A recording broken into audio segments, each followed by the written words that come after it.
The alarm clock read 5:43 a.m. when James Sullivan opened his eyes in the darkness, 17 minutes before the buzzer would shatter what passed for sleep these days.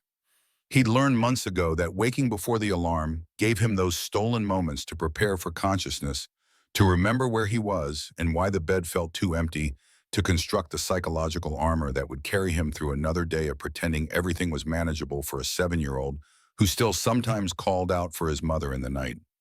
He silenced the alarm before it could sound muscle memory, guiding his hand through pre-dawn blackness that filled the studio apartment like stagnant water. The space was small enough that James could navigate it blind 12 steps from the bed he shared with Noah to the kitchenette that occupied one corner, 8 steps to the bathroom that leaked and had mold growing in corners.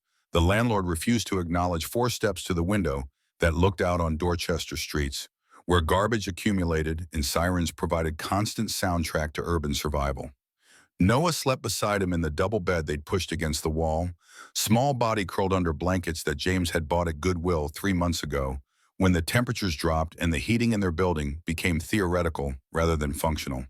His son's blonde hair, Rachel's hair always Rachel's, never James's darker coloring, spread across the pillow face, peaceful in ways that made James's chest ache with the weight of everything Noah didn't know he was missing. James sat up carefully, movements calibrated to avoid disturbing his son, and allowed himself exactly 30 seconds of stillness before the day demanded motion.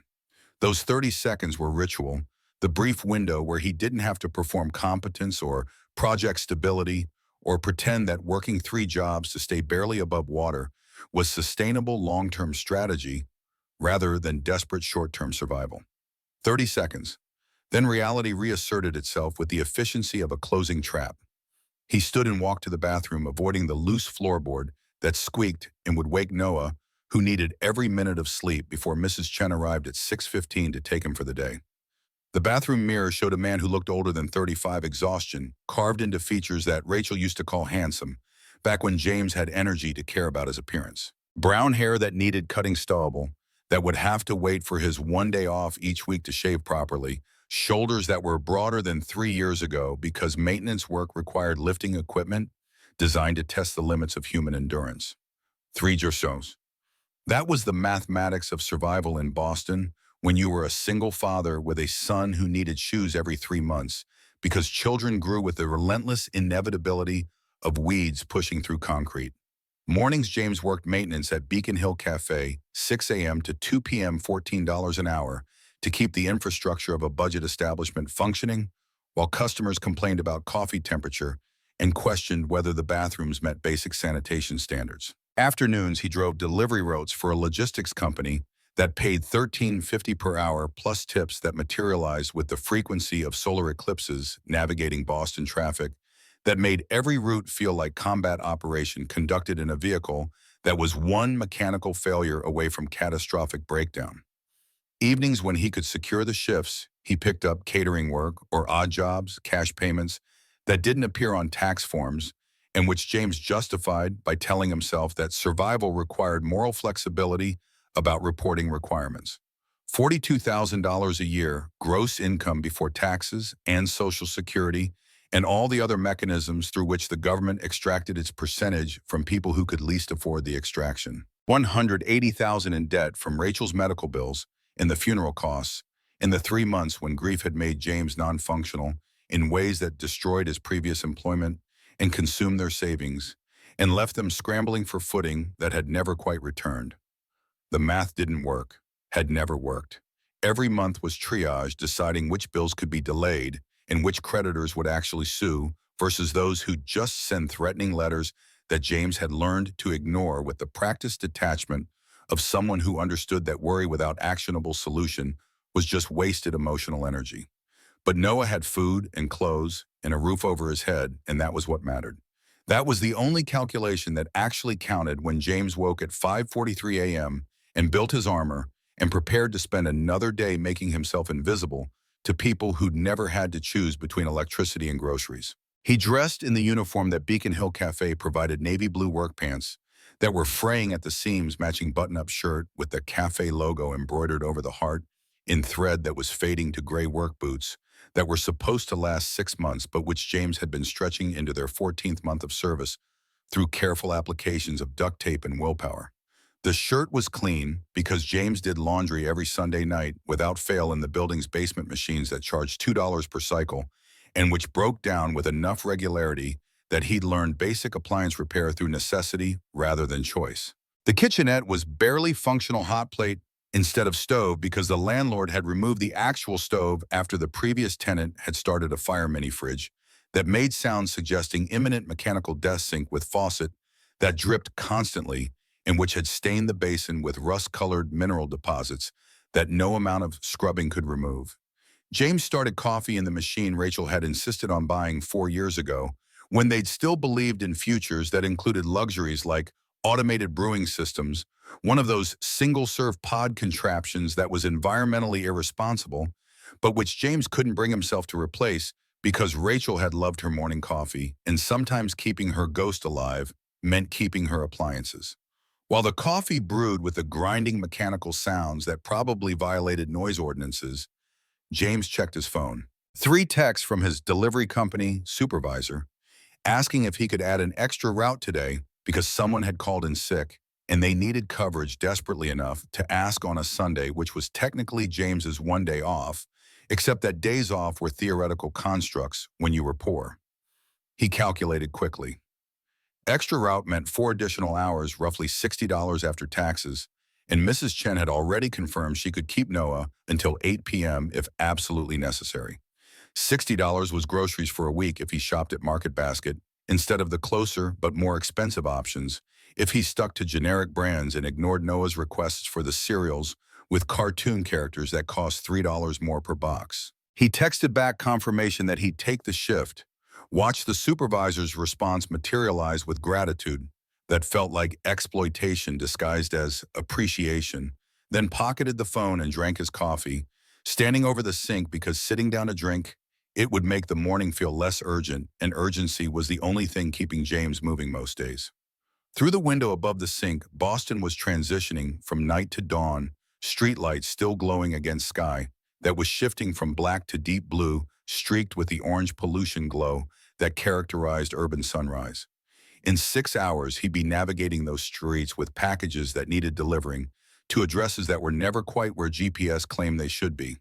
In 14 hours, he'd collapse into this bed next to Noah and sleep until the alarm went off at 5:43 a.m., and the cycle repeated with the grinding inevitability of machinery that couldn't be stopped, only endured. Noah's bedroom door was just the curtain James had hung to create the illusion of privacy in a space that had none fabric decorated with dinosaurs that Noah had picked out himself 3 months ago, when James had let him choose from the clearance options at Target. James pulled the curtain aside quietly and looked at his son, sleeping small face, peaceful in ways that 7-year-olds deserved to be peaceful, unmarked by the anxieties that would come soon enough when childhood ended and reality asserted its demands. Rachel would have been better at this. The thought arrived with the familiar weight of all the thoughts James tried to suppress, but which surfaced anyway during vulnerable moments when his defenses were weakened by exhaustion. Rachel had been natural at parenting in ways that James had to learn through trial and error, and constant fear that he was damaging Noah through incompetence disguised as effort. She'd known instinctively when Noah needed comfort versus when he needed space, had understood how to translate 7-year-old emotional turmoil into language that made sense, had possessed patience that James had to manufacture through conscious effort. But Rachel was dead, had been dead for 3 years, had died on Route 93, when a drunk driver crossed the median and turned James's entire world into twisted metal and shattered glass, and the smell of antiseptic in the ICU and the sound of machines beeping their measured countdown to the moment when the beeping stopped, and doctors with sympathetic expressions explained that there was nothing more they could do, and would James like some time alone to say goodbye. He'd said goodbye, had held Rachel's hand while she died, had whispered promises he didn't know if he could keep about taking care of Noah and making sure their son remembered her, and not letting grief consume him so completely that Noah lost both parents instead of just one. Had made those promises while Rachel's hand went cold in his, and her chest stopped rising, and the machines delivered their final monotone announcement that life had ended, and James was alone with a 4-year-old who still asked when mommy was coming home. 3 years. It should have gotten easier by now, everyone said. Time heals all wounds, they said. Life goes on, they said. And James had smiled and nodded and lied about feeling better, while internally cataloging all the ways that grief didn't heal. It just changed shape, became something you carried instead of something that carried you, transformed from acute agony into chronic ache that colored everything without quite destroying anything. At 6:13 a.m., Mrs. Chen knocked 3 times in the pattern that meant everything was routine and safe. James opened the door to find his neighbor standing in the hallway wearing the quilted bathrobe she lived in during Boston winters, gray hair in curlers that she never seemed to remove, holding the thermal mug of tea she brought every morning, like talisman against the cold. Mrs. Chen was 71 years old, retired from teaching elementary school for the Boston public school system, living alone in the apartment next door since her husband had died 6 years ago from the cancer that had consumed him over 18 months of treatments that ultimately proved futile. She'd started watching Noah 2 years ago when James's previous childcare arrangement had fallen through, and he'd been desperate enough to knock on her door at 11 p.m. and beg for help with the kind of raw desperation that made pride irrelevant. She'd agreed to help temporarily, then temporary had become permanent.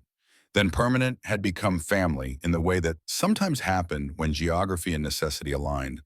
Her voice carried the soft accent of someone who'd grown up speaking Cantonese before English words shaped by linguistic patterns that had never quite disappeared despite 60 years of American citizenship. "You look terrible, James. Are you sleeping?" James managed something approximating a smile. "Working. Same thing these days." "Not the same thing. Working is what you do during the day. Sleeping is what you do at night so you don't collapse from exhaustion and leave your son without a parent." She stepped inside with the practiced efficiency of someone who'd been doing this routine long enough to navigate his apartment blind. "When was the last time you had a full night's sleep?" "I'll sleep when they start paying me enough to afford it," Mrs. Chen made the disapproving sound that James had learned meant she wanted to argue but recognized the futility of arguing with economic realities that couldn't be changed through force of will alone. Instead, she moved toward Noah's sleeping area with the quiet competence of someone who'd spent 40 years waking children gently. James followed, watching as Mrs. Chen knelt beside the bed and touched Noah's shoulder with grandmother tenderness that made James's throat tighten. His son's eyes opened slowly, confusion transitioning to recognition, then to something that made James's chest ache. Noah's voice was sleep rough but carried the hope that killed James a little bit every time he heard it. "Is today the day Mommy comes back?" The question arrived like clockwork, twice a week minimum, despite every gentle explanation James had offered about death, meaning permanent absence. 4-year-olds hadn't understood permanence. 7-year-olds understood it intellectually but rejected it emotionally. Kept hoping that maybe the adults were wrong about death being final, kept asking when the person who'd left was coming home. Mrs. Chen glanced at James with expression that mixed sympathy with concern that had become familiar over 2 years of shared mornings, then turned back to Noah with practiced deflection. "Today is Sunday, sweetheart. On Sundays we have pancakes for breakfast, and then we watch cartoons, and maybe we go to the park if it's warm enough. Remember you wanted to feed the ducks at the pond." The redirection worked because 7-year-olds could be diverted by routine and promises of favorite activities. Noah climbed out of bed, stuffed elephant clutched against his chest, the elephant Rachel had bought when they'd learned she was pregnant, back when their biggest worry was choosing nursery colors and reading parenting books that made everything sound manageable. James left at 6:28 a.m. with Noah still in his pajamas and Mrs. Chen making reassuring sounds about pancakes and ducks and all the small certainties that made childhood feel stable, even when nothing underneath was actually stable at all. The commute to Beacon Hill Cafe took 43 minutes, and on the T, when trains ran on schedule, longer when they didn't, which was most mornings, because the Massachusetts Bay Transportation Authority operated with the efficiency of bureaucracy designed by people who'd never actually had to rely on public transportation for survival. James stood pressed between other early morning commuters who all shared the same exhausted expressions and the same careful avoidance of eye contact that characterized urban existence, everyone performing the delicate dance of occupying minimal space while pretending the other humans surrounding them didn't exist. The cafe occupied the ground floor of a brick building on a side street off Charles Street, the kind of establishment that survived through serving working-class breakfast to people who couldn't afford the gentrified options that had colonized Beacon Hill like invasive species. The building was old, probably historical by Boston standards, though nobody seemed interested in historical designation that would increase property taxes without increasing revenue. Cracked windows, exterior paint, peeling front door that stuck and required shoulder force to open fully. James entered through the employee entrance in the alley, the pathway designed to keep staff invisible to customers who shouldn't have to acknowledge the humans who maintain their morning routines. The employee area was in the basement space with flickering fluorescent lights that probably violated electrical codes and folding chairs that had seen better decades and a coffee machine that produced liquid tasting approximately like what James imagined motor oil would taste like if motor oil could be legally served to humans. His manager, Kevin, no wait. Kevin had quit 2 months ago. Robert. Robert Brennan was the new manager hired to increase profitability through mechanisms that primarily involve cutting costs and increasing expectations and making everyone miserable in service of margins that improve by fractions of percentage points. But Robert wasn't here yet. The cafe was still quiet, just the ambient sounds of old buildings settling and ancient heating systems clanking to life and the distant noise of Boston waking up around them. Diane Foster arrived at 5:52 a.m., cigarette smell, clinging to her uniform like accusation. She was 42, divorced, bitter about both the divorce and the circumstances that had led to it. Waitress at Beacon Hill Cafe for 8 years, which was 7 years longer than anyone should work anywhere that paid what this place paid. Her voice carried the rough edge of someone who smoked too much and slept too little. "You're here early." "Couldn't sleep." "Noah, okay. He's fine. Mrs. Chen's got him." Diane poured herself coffee from the machine that tasted like regret and leaned against the counter with the posture of someone who'd given up on good posture years ago. "Robert's been asking questions about you." "What kind of questions?" "The kind managers ask when they're building a case for firing someone." She took a sip, grimaced at the taste, but drank it anyway because caffeine was caffeine regardless of palatability. Something about waste, about giving away product. James kept his expression neutral because showing emotion around Diane was like showing weakness around sharks. It just encouraged predatory behavior. "I haven't been wasting anything." "That's not what I said. I said that's what Robert's saying." She studied him with eyes that missed very little, despite appearing perpetually half-closed from exhaustion. "You've been feeding that homeless woman who comes in, the one who sits in the corner. She's a customer. She pays in change and doesn't cover half her order. That's not a customer. That's charity we can't afford." James didn't respond because arguing with Diane was like arguing with economic systems technically possible, but ultimately futile because the fundamental structures remained unchanged regardless of how compelling your arguments were. Carlos Ruiz arrived at 6:04 a.m. and started the grill without speaking. Practiced movements of someone who'd been cooking breakfast in establishments exactly like this one for 30 years across 2 countries and 3 languages. He was 50, immigrant from El Salvador, who'd fled civil war in the 80s and who'd spent 3 decades building life in America that looked nothing like the life he'd imagined when he'd crossed the border with $200 and hoped that had proven more durable than the money. He and James had an understanding built on shared recognition that talking about their lives made the weight too real to carry. They worked in parallel, acknowledged each other's presence without requiring conversation, respected the silence that was sometimes the only gift people in their circumstances could offer each other. Robert Brennan arrived at 6:27 a.m., wearing suit that cost more than James made in 2 weeks, carrying a leather briefcase that probably cost more than James made in a month, projecting the kind of professional competence that came from MBA programs and management seminars, an absolute certainty that business success was just a matter of implementing correct systems with sufficient rigor. His voice carried forced enthusiasm that made James want to throw something heavy at him. "Morning, team. Let's make today count." The phrase landed like insult disguised as motivation. Making days count when you were earning $14 an hour and wondering whether you could keep the electricity on felt like being told to appreciate the view while drowning. James nodded and returned to prep work, filling sugar dispensers and checking coffee supplies, and performing the routine that he could execute without conscious thought after 2 years of identical mornings. At 6:34 a.m., the front door opened, and James looked up, out of habit ingrained from years of service work that required constant awareness of customer presence. The woman who entered looked like she'd materialized from a different era, from Depression-era photographs of migrants fleeing dust bowls from historical documentation of poverty that Americans like to believe existed only in past tense. She was late 30s or maybe 40, difficult to assess beneath the layers of exhaustion and neglect that covered her like second skin designed to repel human connection. Dark jacket that had probably been donated to Goodwill by someone who'd owned it 10 years ago. Fabric faded from its original color to something approaching gray cuffs frayed and showing the white threads underneath. Her hair hung unwashed around her face long enough that she could have pulled it back, but instead let it fall loose like curtain designed to hide rather than frame. Streaked with gray that might have been premature or might have been accurate depending on how hard her life had been and how long she'd been living it.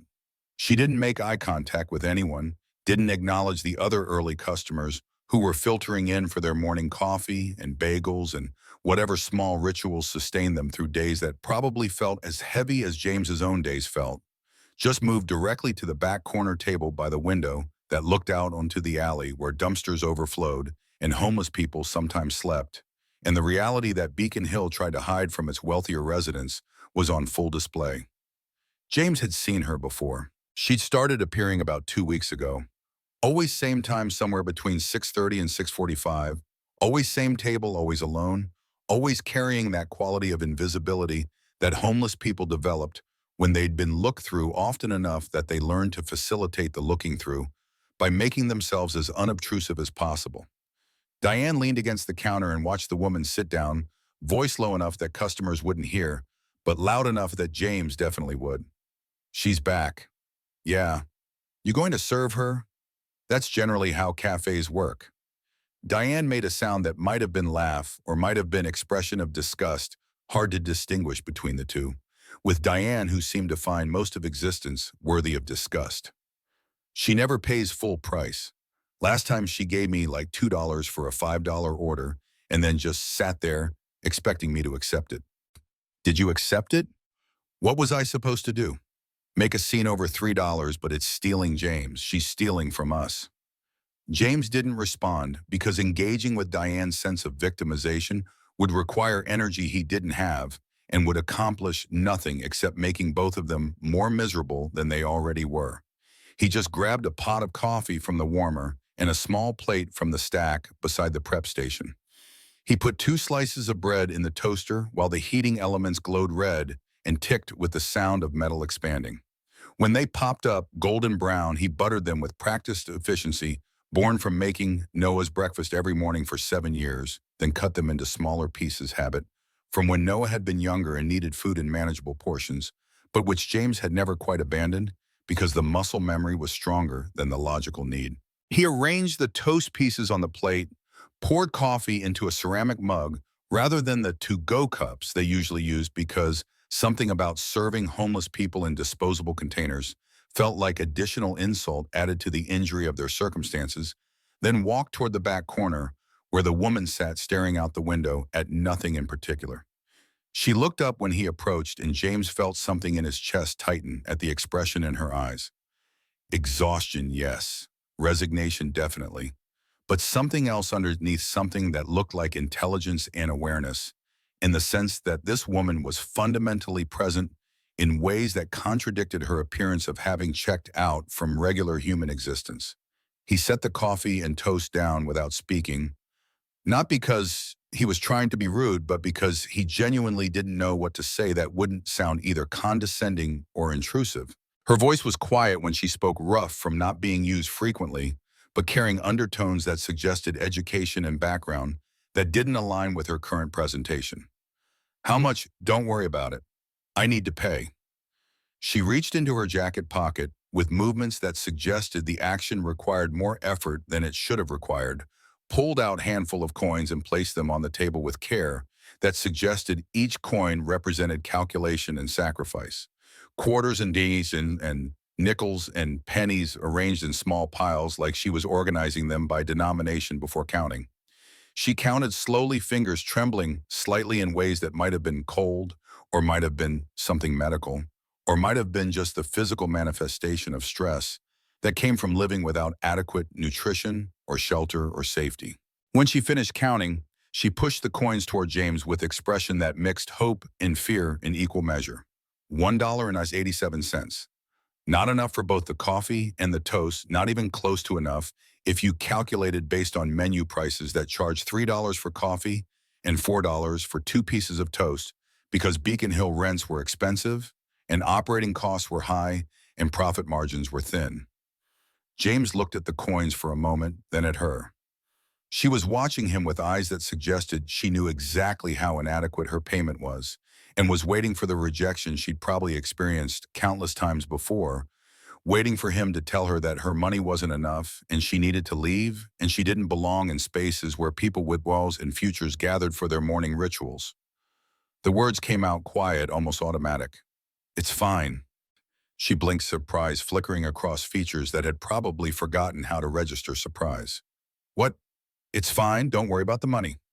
Her throat worked like she was trying to swallow around something sharp, trying to process this small act of acceptance that probably felt enormous when you lived in a world that constantly reinforced your worthlessness.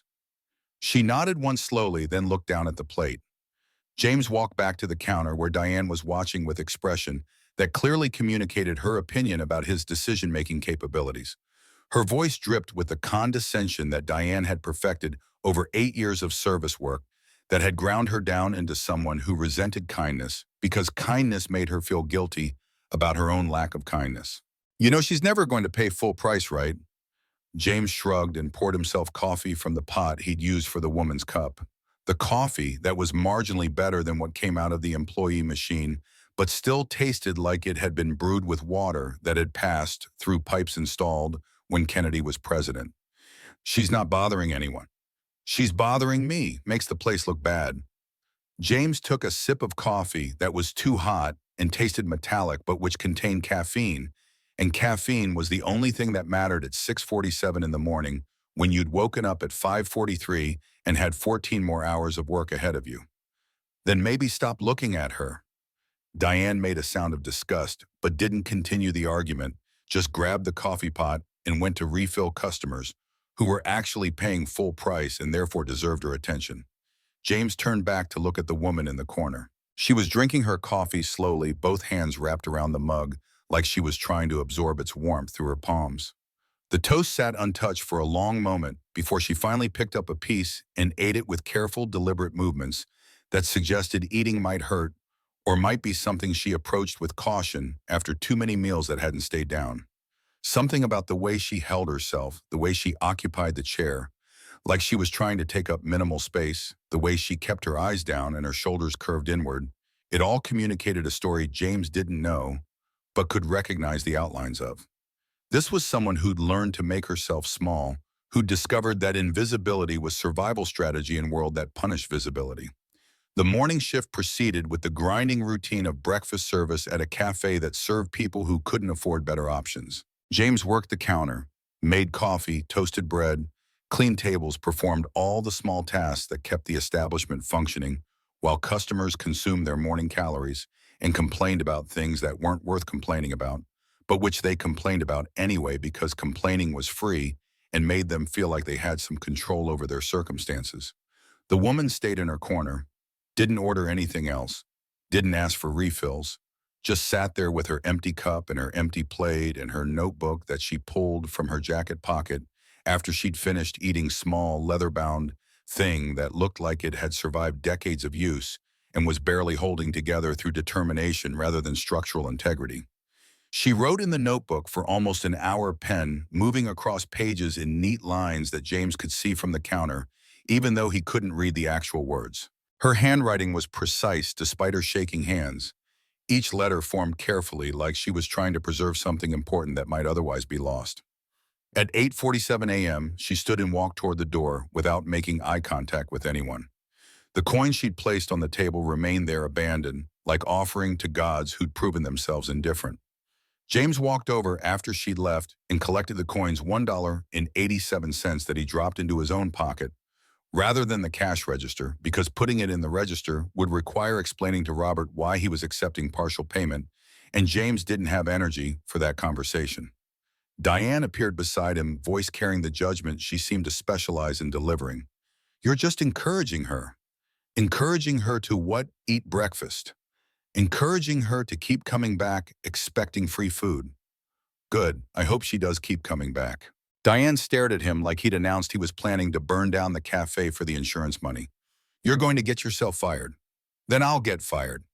He walked away before Diane could continue, before she could explain all the reasons his choices were stupid and self-destructive and against his own interests, before she could articulate all the arguments he'd already had with himself in the hours when he couldn't sleep, and worried about exactly how many acts of compassion he could afford, before compassion cost him everything he'd been struggling to preserve.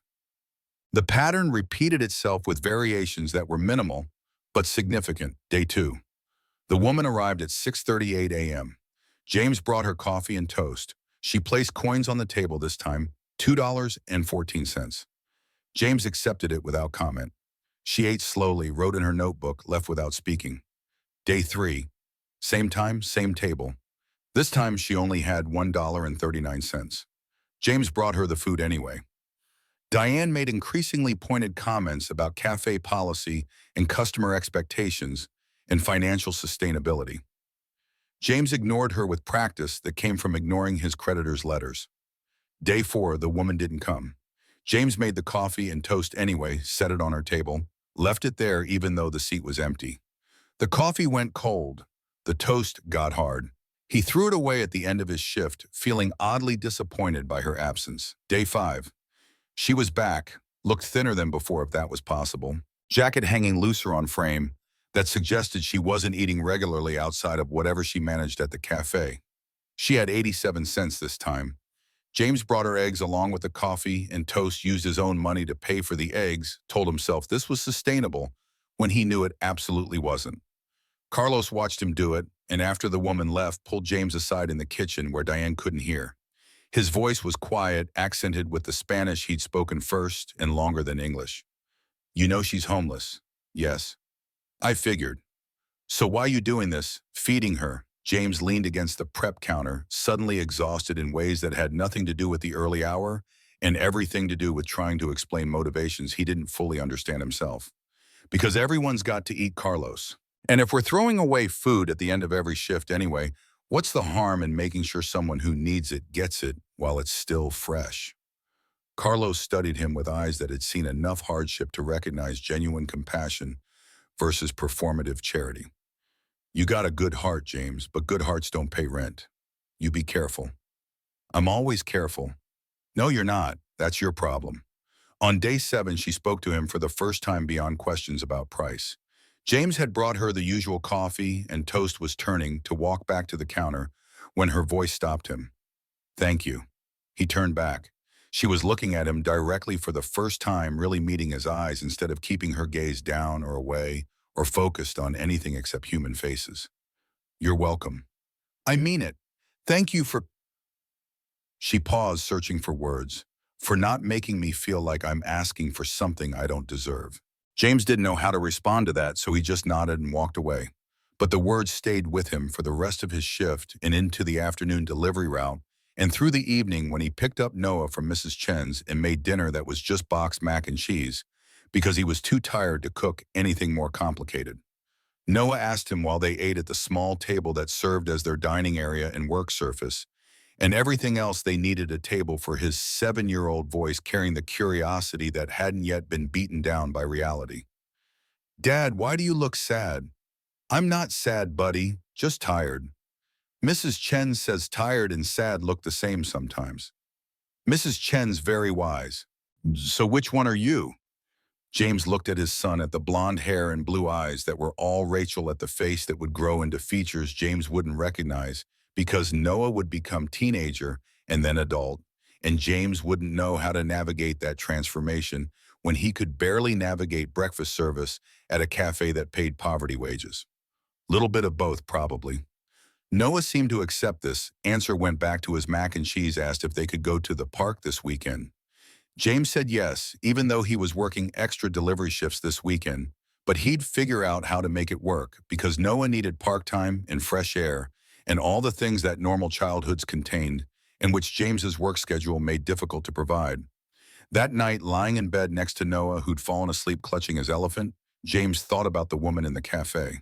Thought about the way she'd thanked him, the specific phrasing, for not making me feel like I'm asking for something I don't deserve, and wondered what her life had been before she'd ended up sitting in corners of cafes counting coins and hoping strangers would show mercy. Day 8 brought rain, not the gentle Boston rain that misted and made everything look atmospheric. The hard rain that soaked through jackets and made the streets smell like oil and rust and all the accumulated waste that city streets collected. The kind of rain that made being homeless a particular kind of hell that James tried not to think about too hard because thinking about it made him want to do things he couldn't afford to do. The woman arrived at 6:41 a.m. absolutely drenched. Jacket dark with watered her hair plastered to her face in wet strings, boots squelching with each step as she walked to her table. She sat down without taking off the jacket, didn't even attempt to dry off, just sat there shivering with full-body tremors that suggested her internal temperature regulation had given up pretending to function properly. James brought over the coffee and toast, steam rising from both in the cool air of the cafe. When he set the plate down, he noticed her hands were shaking badly. Not just the cold shivering he'd seen before, but deeper tremors that made her fingers move without her permission. She tried to pick up the butter knife to spread the butter on the toast, but her hand wouldn't cooperate. The knife clattered onto the table with sound that seemed too loud in the morning quiet metal against wood, like small announcement of failure. She stared down at her hands like they'd betrayed her, like they belonged to someone else, and she couldn't understand why they wouldn't obey simple commands. Frustration flickered across her features, quickly replaced by resignation that looked like it had been practiced too many times. James looked at her, really looked at her past the exterior presentation to whatever was underneath, and saw exhaustion so profound it had become physiological condition rather than just temporary state. How long had she been living like this? How long could human bodies survive on insufficient food and inadequate shelter and constant exposure before systems started failing in irreversible ways? Without asking permission or making any kind of announcement about his intentions, James picked up the knife. He cut the toast into smaller pieces with methodical precision, buttered each piece, carefully arranged them back on the plate in neat rows. Then he set the knife down and slid the plate toward her. She looked up at him, and her eyes were wet. He couldn't tell if it was rain or tears, or both, couldn't distinguish between the water that had come from sky and the water that had come from wherever tears originated in bodies that were breaking down. "Thank you." Her voice came out steady despite everything else that was shaking. It surprised him again, that steadiness. He kept expecting her to sound broken, to sound defeated, to sound like someone who'd given up. But she didn't. She sounded like someone who used to command rooms and make decisions and speak with authority that people respected. "You're welcome." She picked up a piece of toast and ate it, slowly chewing carefully, like the act of eating required concentration and deliberation. James wondered about her teeth, whether they hurt, whether that was why she ate so carefully. Or maybe she was just that hungry, approaching food with the caution that came from bodies that had been starved enough that eating became complicated process rather than simple pleasure. After she'd eaten 3 pieces, she spoke again. "What's your name?" The question caught him off guard because they had been doing this routine for over a week, and she'd never asked, had seemed content to let him remain nameless server in the background of her morning. "James." "I'm Catherine." The name surprised him. It sounded formal, dignified, like name for someone who attended charity galas and served on nonprofit boards, and had family histories that included summer homes and generational wealth. It didn't sound like name for someone who sat in cafe corners counting pennies. "Nice to meet you, Catherine." "You too." She went back to eating, and James went back to work, but something had shifted. She had a name now. She wasn't just homeless woman who came in for coffee. She was Catherine, and Catherine was person with history and identity and all the complexity that came with being human rather than just being problem to be managed or ignored. Over the next week, the pattern continued to evolve in ways that felt both inevitable and surprising. Catherine started arriving earlier, 32, 6:28 once, as early as 6:19, before the cafe had technically opened for customers. James started making her coffee before she arrived, having it ready. When she walked through the door, small gesture that saved her the awkwardness of having to wait and wonder whether she'd be served. She started talking more. Small things, fragments of conversation delivered during the brief moments when James brought her food, or refilled her coffee, or cleared her plate. How old is your son? 7. What's he like? Smart, funny, asks too many questions. That's a good quality in a child. Not at 6 in the morning when you haven't had coffee yet. She smiled at that actual smile that reached her eyes and transformed her face from exhausted to something approaching alive. Other mornings she asked different questions. Do you like working here? It pays the bills, mostly. What would you rather be doing? The question made James pause because he'd stopped thinking about rather a long time ago, had accepted necessary as the only category that mattered when you were surviving rather than living. I used to want to be a chef, thought I'd open my own restaurant someday. What kind of restaurant? Nothing fancy, just good food that people would remember. The kind of place where families could afford to celebrate birthdays and anniversaries without taking out loans. Catherine nodded slowly like she was processing this information and finding it significant. Why did you stop wanting that? I didn't stop wanting it. I just stopped thinking it was achievable. What changed? James thought about Rachel dying, about funeral costs and medical debt, and suddenly being single father who couldn't afford to take risks because risks required safety net he didn't have. Life got complicated. It usually does. They fell into silence after that, but it wasn't uncomfortable silence. It was the silence of two people who understood that sometimes the most honest answer was admitting that circumstances had foreclosed on dreams, and you were just trying to survive the foreclosure without losing everything else in the process. On day 15, Catherine asked him the question that would stay with James long after everything else had ended. Do you have family besides your son? No, it's just us now.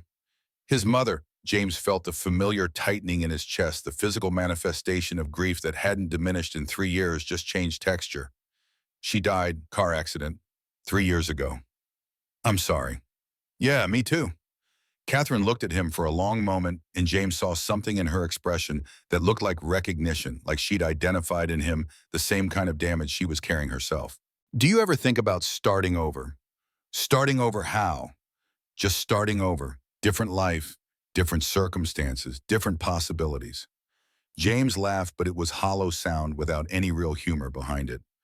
I think about it sometimes, but thinking about it doesn't change the fact that I've got a son who needs stability and bills that need paying and debt that isn't going anywhere regardless of how much I think about alternative universes where my wife didn't die and I'm not working 3 jobs just to stay above water.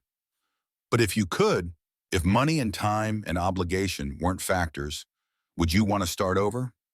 The question felt weighted with importance that James didn't fully understand, like his answer mattered in ways that extended beyond casual conversation between stranger and service worker. He thought about it seriously, gave her the respect of actual consideration instead of dismissive response. Yeah, I think I would.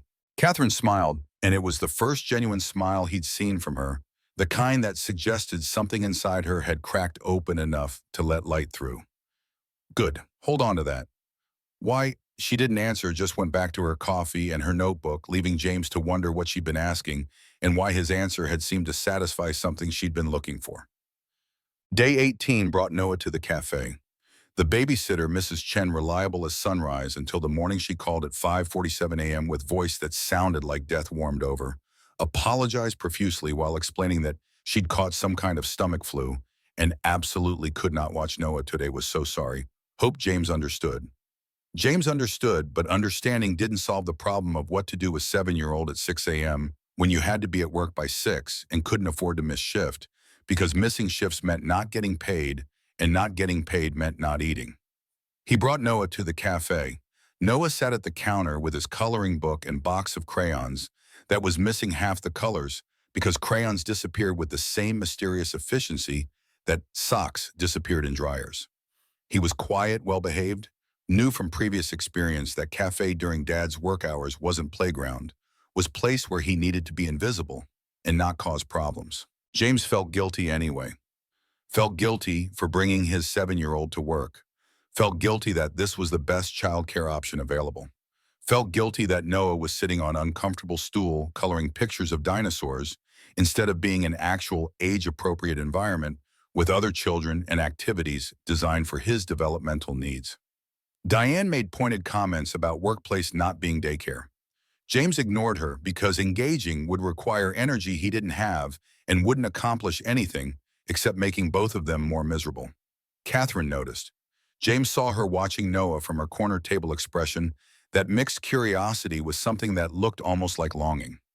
After about 30 minutes, she stood up and walked over to the counter. James tensed instinctively because his protective instincts regarding Noah overrode everything else, including his compassion for homeless women who'd been nothing but polite during their weeks of interaction.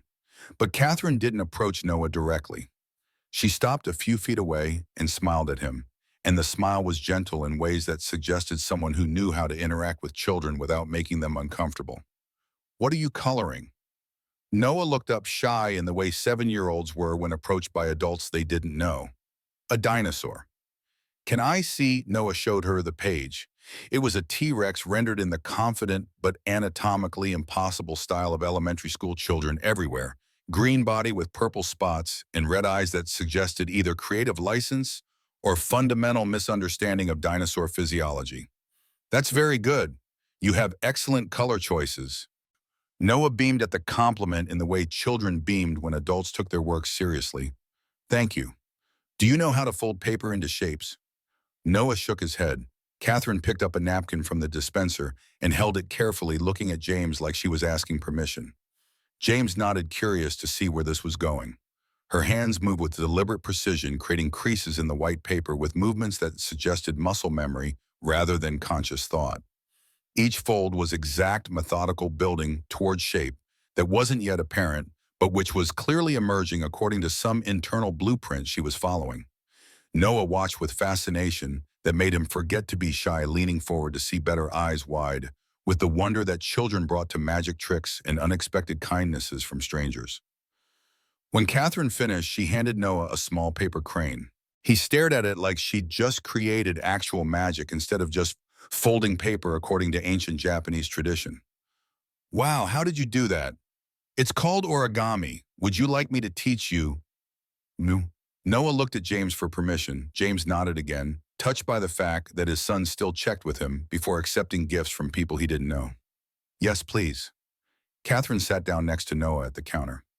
James watched from his position at the coffee machine, ostensibly working, but really just observing this unexpected interaction between his son and the woman whose life he knew nothing about, beyond the fact that she was homeless and polite and carried sadness that seemed foundational rather than circumstantial.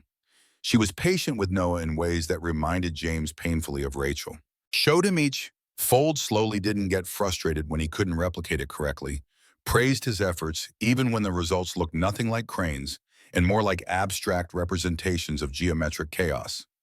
Noah struggled with the folds, his 7-year-old fingers not quite capable of the precision that origami required, but Catherine guided his hands without taking over, let him maintain ownership of the process while providing just enough support that he didn't get discouraged. After 15 minutes of concentrated effort, Noah produced something that might generously be called crane adjacent, and he held it up with pride that made James's chest ache. "I did it." "You did. You're a very good student." Noah beamed at her, then his face shifted into the expression that James had learned to recognize as precursor to uncomfortable observation delivered with childhood directness that didn't understand social filters. "Why do you look so sad?" Catherine stopped moving. The question had landed like stone in still water ripples, spreading outward in ways that made the air feel suddenly heavy. She looked at Noah for a long time, and James could see emotions working through her face. Surprised that child had noticed what adults pretended not to see, pain at being observed so accurately. Something that might have been gratitude for being seen as human rather than just as problem. "I'm not sad right now." But tears were running down her face even as she said it, contradicting her words with the evidence of her body's honest response. Noah's eyes went wide with concern that was pure and uncomplicated in ways that only children could manage. "Are you okay?" She smiled through the tears. "Yes, sweetheart. I'm okay. Thank you for asking." James walked over protective instinct, overriding his desire to let this interaction continue organically. "Noah, why don't you go finish your dinosaur?" Noah looked between his father and Catherine, processing something he didn't quite understand, then nodded. and returned to his coloring book with backward glances that suggested he was still worried about the crying lady. James looked at Catherine. You all right? She wiped her eyes quickly with movements that suggested she was embarrassed by the tears but couldn't quite stop them. I'm fine. Your son is very kind. He learned it from his mother. She must have been wonderful. She was. There was a moment of silence that felt weighted with all the things neither of them knew how to articulate, all the shared understanding of loss and grief and trying to navigate world after person who'd defined your world had left it. Catherine stood up, composure rebuilding itself piece by piece. Thank you for letting me teach him. It's been a long time since I... She stopped, didn't finish the sentence. Whatever she'd been going to say remained unspoken, locked behind whatever walls she'd built to protect herself from her own history. Thank you. She walked back to her table and sat down, staring out the window at the alley like it contained answers to questions she hadn't asked yet. James watched her for a moment, then returned to work. But something fundamental had shifted. This wasn't just homeless woman he fed out of basic human decency anymore. This was Catherine person with history and complexity and the kind of grief that recognized his own grief person who could teach origami to 7-year-olds and cry while claiming she wasn't sad, and who looked at Noah like he represented something precious she'd lost and could never recover. He wondered what her story was, and he wondered if asking would be kindness or violation of whatever privacy she'd managed to preserve while living without literal privacy in way that homelessness destroyed it. The conversations deepened over the following days. Day 21, Catherine asked about his dream of owning a restaurant. Really asked not just polite conversation, but genuine interest in the specifics. What kind of food would you serve? James thought about it while he refilled the sugar dispensers, letting himself imagine for the first time in years what his hypothetical restaurant would actually look like if it existed outside his abandoned fantasies. Comfort food mostly, the kind of stuff people's grandmothers used to make before everyone got too busy to cook. Pot roast lasagna chicken and dumplings. Nothing fancy, just good food that makes you feel like someone cares about whether you're fed properly. That sounds wonderful. It's never going to happen. Why not? Because opening a restaurant requires capital I don't have and can never have. Probably $200,000 to do it right. Get proper equipment, lease a space in neighborhood where people could actually afford to eat there, hire staff. I'm $180,000 in debt from medical bills. I work 3 jobs and still can't save anything. Math doesn't work. Catherine looked at him with those intelligent eyes that always seemed to be calculating something he couldn't quite identify. But if money wasn't a factor, if you had the capital, would you do it? I just told you it's impossible. I didn't ask if it was possible. I asked if you would do it if it became possible. James stopped refilling the sugar dispenser and gave her his full attention because she was pushing at something that felt important even though he didn't understand why. If I had the money and the time and no one depending on me, yeah, I'd do it. I'd open that restaurant and I'd make the kind of food that makes people feel cared for instead of just fed. What if you had someone depending on you? What if you had Noah and the money and the time? Then I'd probably still do it. Because I want him to see that you can build something meaningful instead of just surviving paycheck to paycheck. I want him to know that work can be about creation instead of just grinding through days until you die. Catherine smiled, and it was a satisfied smile like he'd passed test he hadn't known he was taking. Good, hold on to that. Don't let the impossibility of it right now make you forget what you'd do if it became possible. Day 25 brought the incident that made James realize Catherine's homelessness wasn't just economic circumstance, but something deeper and more complicated. A man in expensive suits sat down at the table next to hers. He was a professional-looking businessman, probably in his 40s, wearing clothes that suggested success, and carrying a briefcase that probably contained important documents related to important meetings. He wasn't threatening, didn't acknowledge Catherine's existence, just sat down and pulled out his phone and started scrolling while waiting for his order. Catherine stood up so fast that her chair scraped backward with sound like scream. Her hands shot out and knocked over her coffee cup. The ceramic hit the floor and shattered coffee spreading across the tile in dark puddle that looked almost black against the yellowed linoleum. She was breathing fast, eyes wide, looking at the man in the suit like he represented imminent danger, even though he was just a random businessman who didn't care that she existed. James rushed over with rag to clean up the mess, concerned about the broken ceramic and the coffee, but more concerned about Catherine, who looked like she was having some kind of panic response to situation that didn't warrant panic. Her voice came out shaking words tumbling over each other. I'm sorry, I'm so sorry. I didn't mean to. It was an accident. I'm sorry. Hey, it's okay. The accidents happen. James kept his voice calm, the tone he used with Noah when his son was upset about something. Just sit back down. I'll clean this up. She sat but wouldn't make eye contact with him, just stared at the table while her hands trembled and her breathing remained too fast. The man in the suit glanced over briefly, saw what was happening, and returned to his phone without expressing any interest or concern or even basic acknowledgement that another human was experiencing crisis 3 feet away from him. James cleaned up the broken ceramic and spilled coffee, aware that other customers were watching.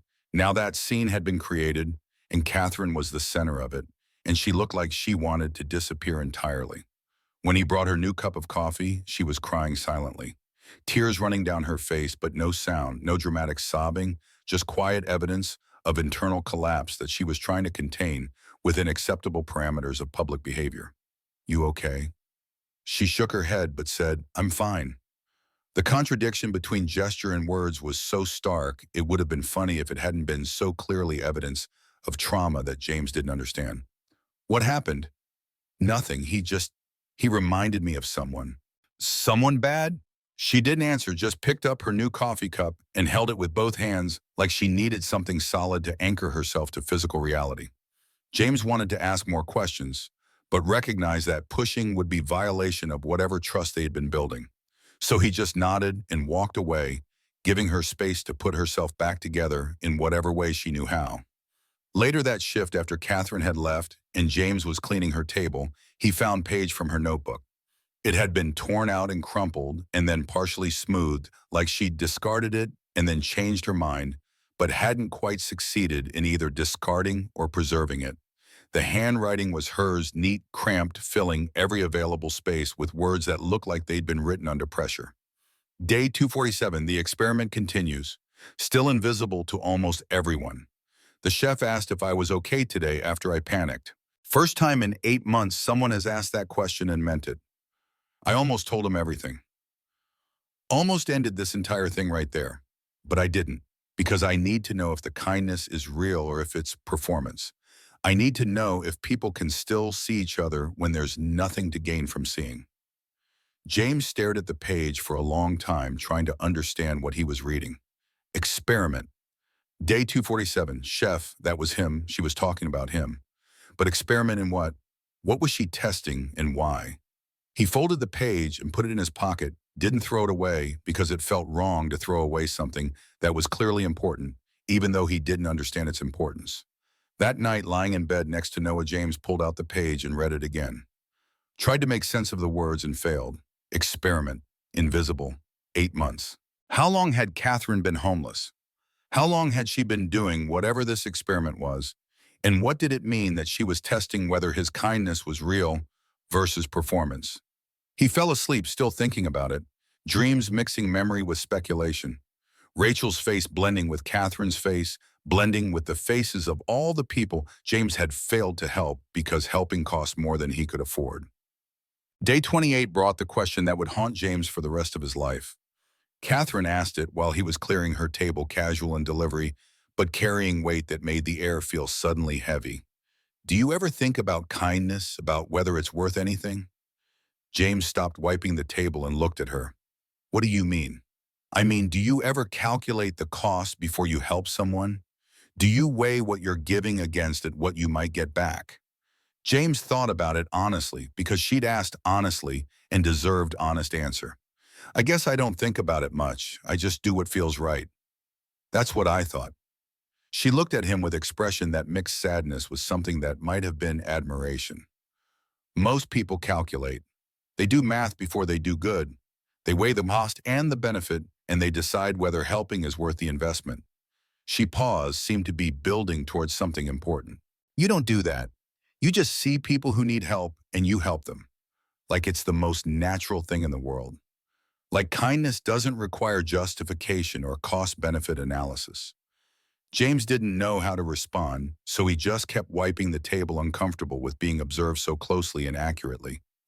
Catherine continued, "Do you know how rare that is? How rare it is to meet someone who helps without calculating. I'm not that special. I'm just trying to get through the day without being cruel. That's exactly what makes you special. You think not being cruel is baseline expectation instead of aspirational goal." Then she coughed. It wasn't normal. Cough wasn't the kind of throat-clearing cough that everyone did occasionally. It was deep, wet cough that shook her entire frame and sounded like it originated somewhere in her lungs where fluid had accumulated and was trying to escape. She doubled over with the force of it, hand pressed to her chest, face going pale in ways that suggested this wasn't first time this had happened and wasn't going to be last time either. James moved toward her instinctively. "You okay?" She waved him off with her free hand still coughing, trying to catch breath that seemed to have abandoned her. I'm fine." But she wasn't fine. James could see it in the way her hand stayed pressed to her chest, like she was trying to hold something inside that wanted to escape, in the way her breathing remained shallow and labored, even after the coughing subsided, in the way her lips had gone slightly blue around the edges. "Have you seen a doctor?" She laughed, but it sounded like breaking glass, sharp and dangerous. "Doctors cost money I don't have. There are free clinics, community health centers. I can give you addresses." "I'm fine, James." It was first time she'd used his name, and the intimacy of it stopped him mid-sentence. She'd been coming to the cafe for almost a month, and this was first time she'd acknowledged knowing his name. First time she'd crossed the distance between stranger and person who knew enough about him to use his name as address. "How long have you been coughing like that?" "A while." "That's not an answer." "It's the only answer I'm going to give you." They stared at each other for a moment, James wanting to push, wanting to insist she get medical attention, wanting to do something that would fix whatever was clearly wrong. But he recognized the stubborn set of her jaw, the defensive posture that said she'd shut down completely if he pushed harder. "What is your last one, Catherine?" The question surprised her. "Why, Tramu? Because I've been serving you coffee for a month and I don't even know your full name." She hesitated for so long that James thought she wasn't going to answer. "Then Winters, Catherine Elizabeth Winters." The name sounded formal, dignified, like it belonged on letterhead or building plaques, or the kind of legal documents that wealthy people signed when transferring assets and establishing trusts. It sounded nothing like name that should belong to woman who sat in cafe corners counting pennies. "It's nice to know you properly, Catherine Elizabeth Winters." She smiled, but it was sad smile, the kind that suggested she knew something he didn't and wasn't sure whether knowing would help him or hurt him. "You too, James Sullivan." The warning came during afternoon cleanup on day 31, delivered with the administrative precision that Robert Brennan had perfected through MBA coursework and corporate training seminars that taught managers how to terminate employees without exposing the company to liability. Robert pulled James aside in the kitchen, where the dishwasher hummed and steam rose from industrial sink that Carlos was using to scrub pans that had accumulated breakfast grease. His voice carried the forced casualness of someone delivering prepared speech rather than spontaneous conversation. "We need to discuss your performance."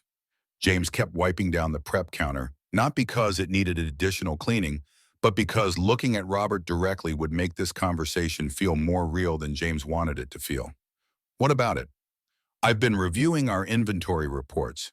We're experiencing product loss that exceeds acceptable variance." "Meaning what?" "Meaning food is disappearing without corresponding revenue."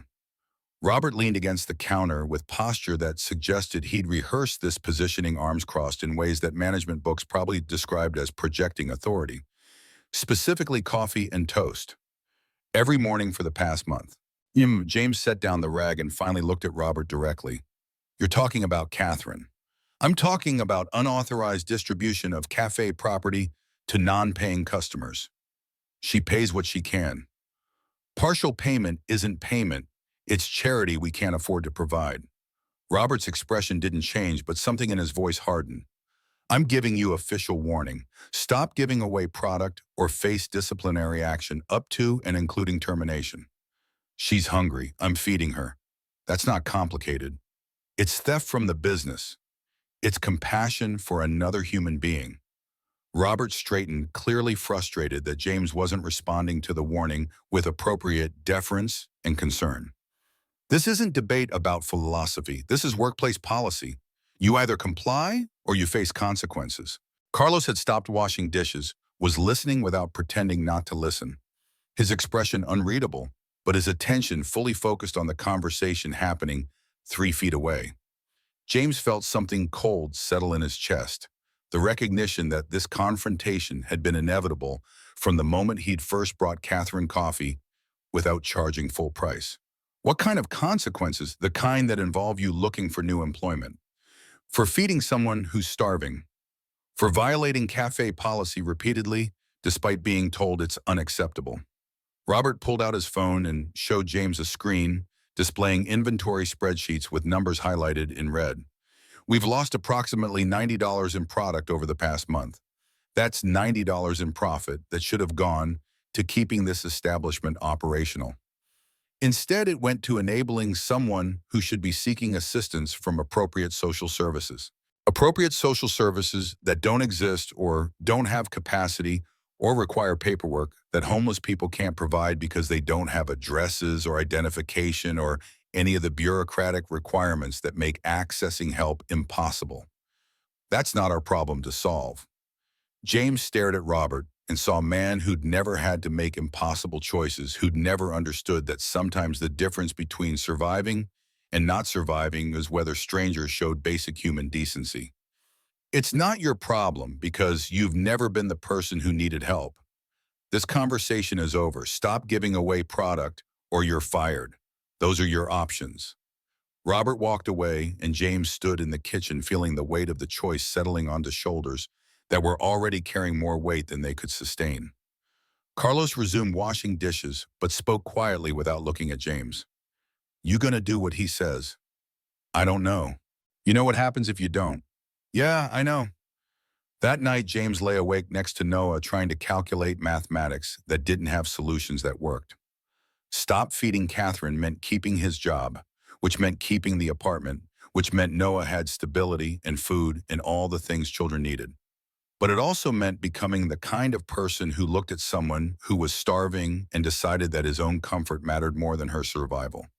Continue feeding Catherine meant losing his job, which meant losing the apartment, which meant he and Noah would be the ones sleeping in parks and depending on strangers for coffee, and the whole cycle would perpetuate, except now Noah would be suffering because of James's choices.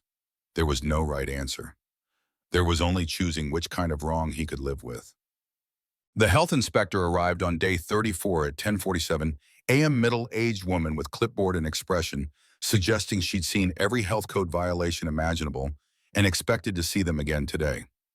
She walked through the cafe making notes, checking temperatures of food in warming units, examining surfaces for cleanliness, reviewing storage procedures, with the kind of methodical attention that suggested she took her job seriously in ways that would have been admirable if it wasn't currently threatening James's livelihood. When she reached Catherine's table, where Catherine sat with her usual coffee and toast, the inspector stopped, stood there for 30 seconds just observing, then made note on her clipboard with deliberate strokes that looked damning even from across the room. After the inspection concluded, she pulled Robert aside near the register. James couldn't hear the conversation, but he could see Robert's face going red, could see him gesturing toward Catherine with movements that suggested he was defending the cafe's practices while simultaneously blaming Catherine's presence for whatever citation they were receiving. The inspector left and Robert stormed into the back room. James followed because avoiding this confrontation would only delay it rather than preventing it. Robert spun around when James entered, face still flushed with anger that was looking for target. We just got cited for health code violations. $5,000 fine unless we remedy the situation within 2 weeks. What violation? Having homeless person essentially living in the establishment, creating unsanitary conditions, loitering beyond reasonable customer duration. Robert's voice was rising with each phrase. The inspector said we're running charity operation instead of business, and it's affecting our health rating. That's bullshit. Catherine's cleaner than half our paying customers. I don't care if she bathes in antibacterial soap. She's homeless. And someone complained, and now we're facing fines we can't afford. Robert moved closer, invading James's space in ways that were clearly meant to be intimidating. I know you didn't make that complaint, but I also know you're the reason she keeps coming back. You're encouraging her by giving her free food. I'm feeding her because she's hungry. You're creating liability for this business, and I'm done tolerating it. Robert's voice dropped to something quieter, but more dangerous. You have choice. Ban her from the cafe or I fire you today, right now. No 2 weeks notice, no severance, just immediate termination. James felt his hands clench into fists, fought the urge to do something that would feel satisfying for approximately 5 seconds before resulting in criminal charges and definitely losing his job. You're asking me to tell starving woman she can't eat. I'm asking you to prioritize your employment over stranger who isn't your responsibility. Everyone's my responsibility. That's what being human means. Then I guess you're fired. Robert pulled off James's name tag with movement that was probably meant to be symbolic but just came across as petty. Clean out your locker. I want you gone within 15 minutes. James walked to Catherine's table, feeling like he was moving through water, everything slow and heavy and wrong. She looked up when he approached, saw his expression, and her face shifted into something that looked like understanding mixed with resignation. They fired you. Not yet, but they will if I keep serving you. James sat down across from her, not caring that customers were watching, not caring that Robert was probably timing his departure. So here's what's going to happen. I'm going to leave here, and I'm going to go to Boston Common. There's a bench near the frog pond on the northwest side. I'll be there at 7:15 every morning with coffee and food. You meet me there. Catherine's eyes filled with tears. You can't do that. You need this job. I need to be able to look at my son and tell him his father chose being kind over being comfortable. James, you're going to lose everything. Then I'll lose everything. But at least I'll lose it because I chose to help someone instead of because I chose to look away. He pulled a piece of paper from his pocket and wrote the address. 7:15, every morning. I'll be there. She took the paper with hands that were shaking harder than usual. Why? Because you asked me if kindness was worth anything. And I think the answer is yes, even when it costs everything. James went back to the kitchen where Robert was waiting with the expression that mixed triumph with something that might have been discomfort at having successfully forced employee into impossible position. I assume you've made your decision. Yeah, I quit. James pulled off his apron and dropped it on the prep counter. I won't work for someone who thinks feeding hungry people is worth firing staff over. You're making a mistake. Maybe, but it's my mistake to make. Robert's expression shifted to something more calculating. You know, I'll tell the next employer who calls for reference that you were terminated for violating company policy. Do whatever makes you feel powerful. James cleaned out his locker in 12 minutes, didn't own much that he kept at work, just spare shirt and deodorant, and photograph of Noah that he kept taped inside the door. Carlos appeared as James was leaving, pressed $50 into his hand without saying anything, just looked at him with eyes that had seen enough hardship to recognize when someone was making choice that would cost them dearly. Thanks, Carlos. You're good man, James. Stupid, but good. I'll take that. Outside the cafe, James stood on Charles Street and felt the full weight of what he'd just done settle onto him. No job meant no income from morning shift, which was his primary income source. Delivery job alone wouldn't cover rent. Catering work was too inconsistent. He just destroyed his own financial stability because he couldn't watch someone starve. His phone buzzed. Text from Mrs. Chen. Everything okay? Noah asking when you're coming home. James typed back. Had to quit my job. Long story. Coming to get Noah now. Her response came immediately. We need to talk when you get here. The conversation with Mrs. Chen happened in her apartment while Noah watched cartoons in her living room, oblivious to the fact that his father had just made a decision that would fundamentally alter their circumstances. Mrs. Chen poured tea that James didn't drink and sat across from him with expression that mixed concern with the kind of practical assessment that came from surviving 71 years without illusions about how the world worked. Tell me what happened.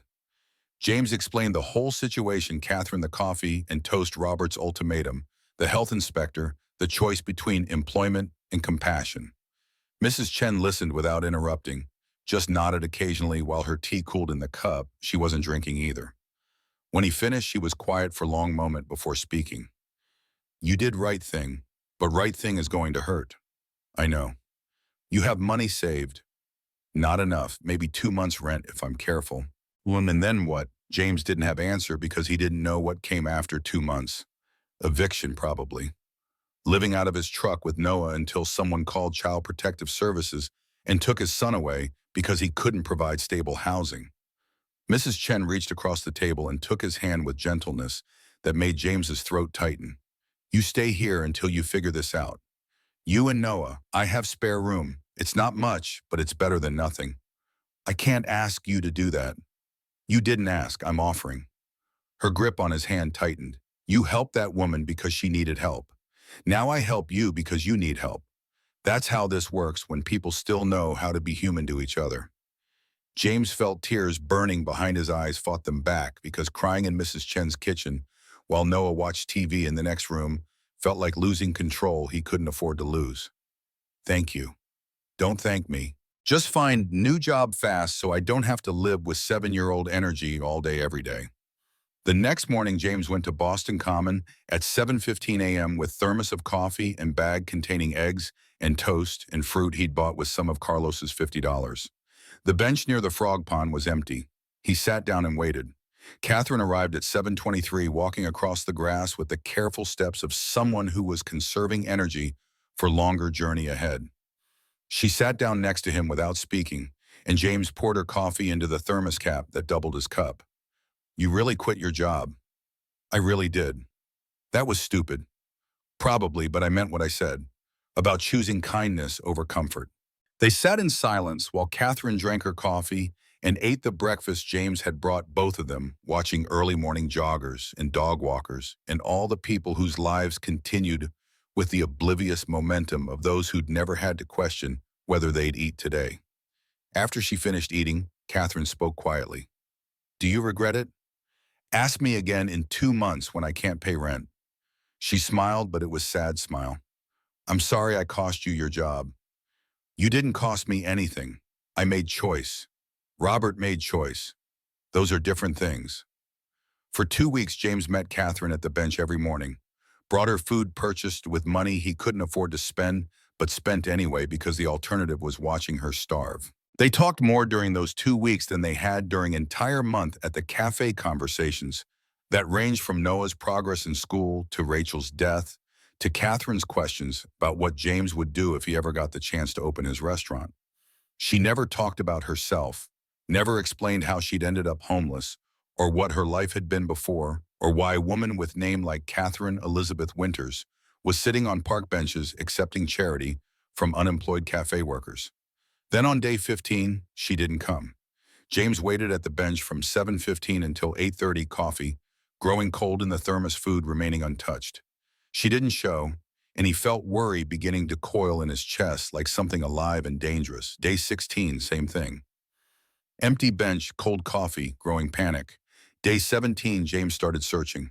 Walked through Boston Common, looking for her sleeping under trees or on benches or in the sheltered areas where homeless people gathered. Didn't find her. Asked other homeless people if they'd seen woman matching her description. Got blank stares and suspicious looks and no useful information. Day 18 expanded the search.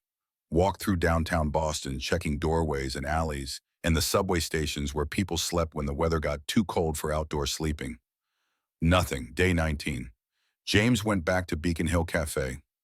Robert saw him through the window and locked the door. Shook his head, mouthed something that looked like, "Get out of here." But Diane came outside during her break, cigarette in hand expression that mixed annoyance with something that might have been concern. What do you want? Catherine, the woman who used to sit in the corner. Have you seen her? Not since you left. Why? She's missing. Diane took drag on her cigarette, exhaled smoke that dissipated into cold Boston air. She was homeless, James. Homeless people don't go missing. They just move to different locations. This is different. She wouldn't just disappear without... He stopped because he didn't know what Catherine wouldn't do without. He didn't actually know her well enough to make claims about her patterns or reliability. Diane looked at him for a long moment, then sighed. Check the back booth. She left something there last week. I threw it in lost and found box. James went around to the employee entrance that he still had key for because Robert hadn't thought to demand its return. The lost and found box was in the basement cardboard container filled with forgotten umbrellas and single gloves and the detritus of transient customer presence. Catherine's notebook was at the bottom, partially crushed under someone's left-behind scarf. James pulled it out with hands that were suddenly shaking because this was Catherine's constant companion, the thing she wrote in every morning, the record of whatever experiment she was conducting. He opened it to the first page. Day 1, the experiment begins. I need to know if kindness still exists when there's nothing to gain from giving it. I need to know if anyone will see me when I'm invisible. I need to know if I was wrong about everything. James's hands were shaking harder now. He flipped through pages reading entries that chronicled Catherine's time living homeless in Boston. Day 47. Still invisible. Good. The test needs to be pure. Day 118. Someone spit at me today. Called me worthless. I didn't correct them. Day 247. The chef asked if I was okay after I panicked. First person in 8 months. He kept reading the entries, getting more specific about him. Day 298. He cut my toast into small pieces when my hands were shaking. Didn't make a show of it. Just did it like kindness was default instead of exception. Day 341. His son taught me that grief looks the same in children and adults. We're all just trying to survive what we've lost. Then he found the entry from 3 weeks ago that made his blood go cold. Day 687, Dr. Martinez confirmed what I already knew. 6 months at most. Heart failure complications from the pneumonia.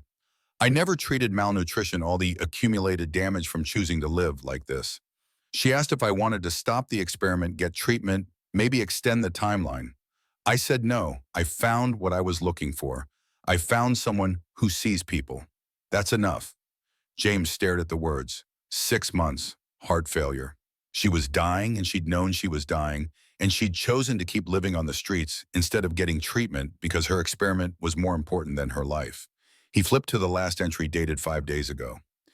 Day 7 or 12, I need to prepare. The foundation documents. The letter for James. He deserves to know why. He deserves to know that he passed every test I could design. He proved that kindness without calculation still exists. He proved I was wrong about humanity. He proved that even when the world feels darkest, there are still people who choose light. I'm ready now. Tomorrow I check into Mass General. I'll make it look right, maintain the cover until the end. But I want him to know the truth eventually. I want him to know that what he gave me was worth more than all the money I inherited. He gave me hope, and hope is what I needed most. Mass General. She checked into the hospital 5 days ago. James ran. Massachusetts General Hospital rose from the Charles River waterfront like monument to medical achievement, and institutional bureaucracy buildings connected by corridors that formed labyrinth designed to confuse anyone who wasn't staff.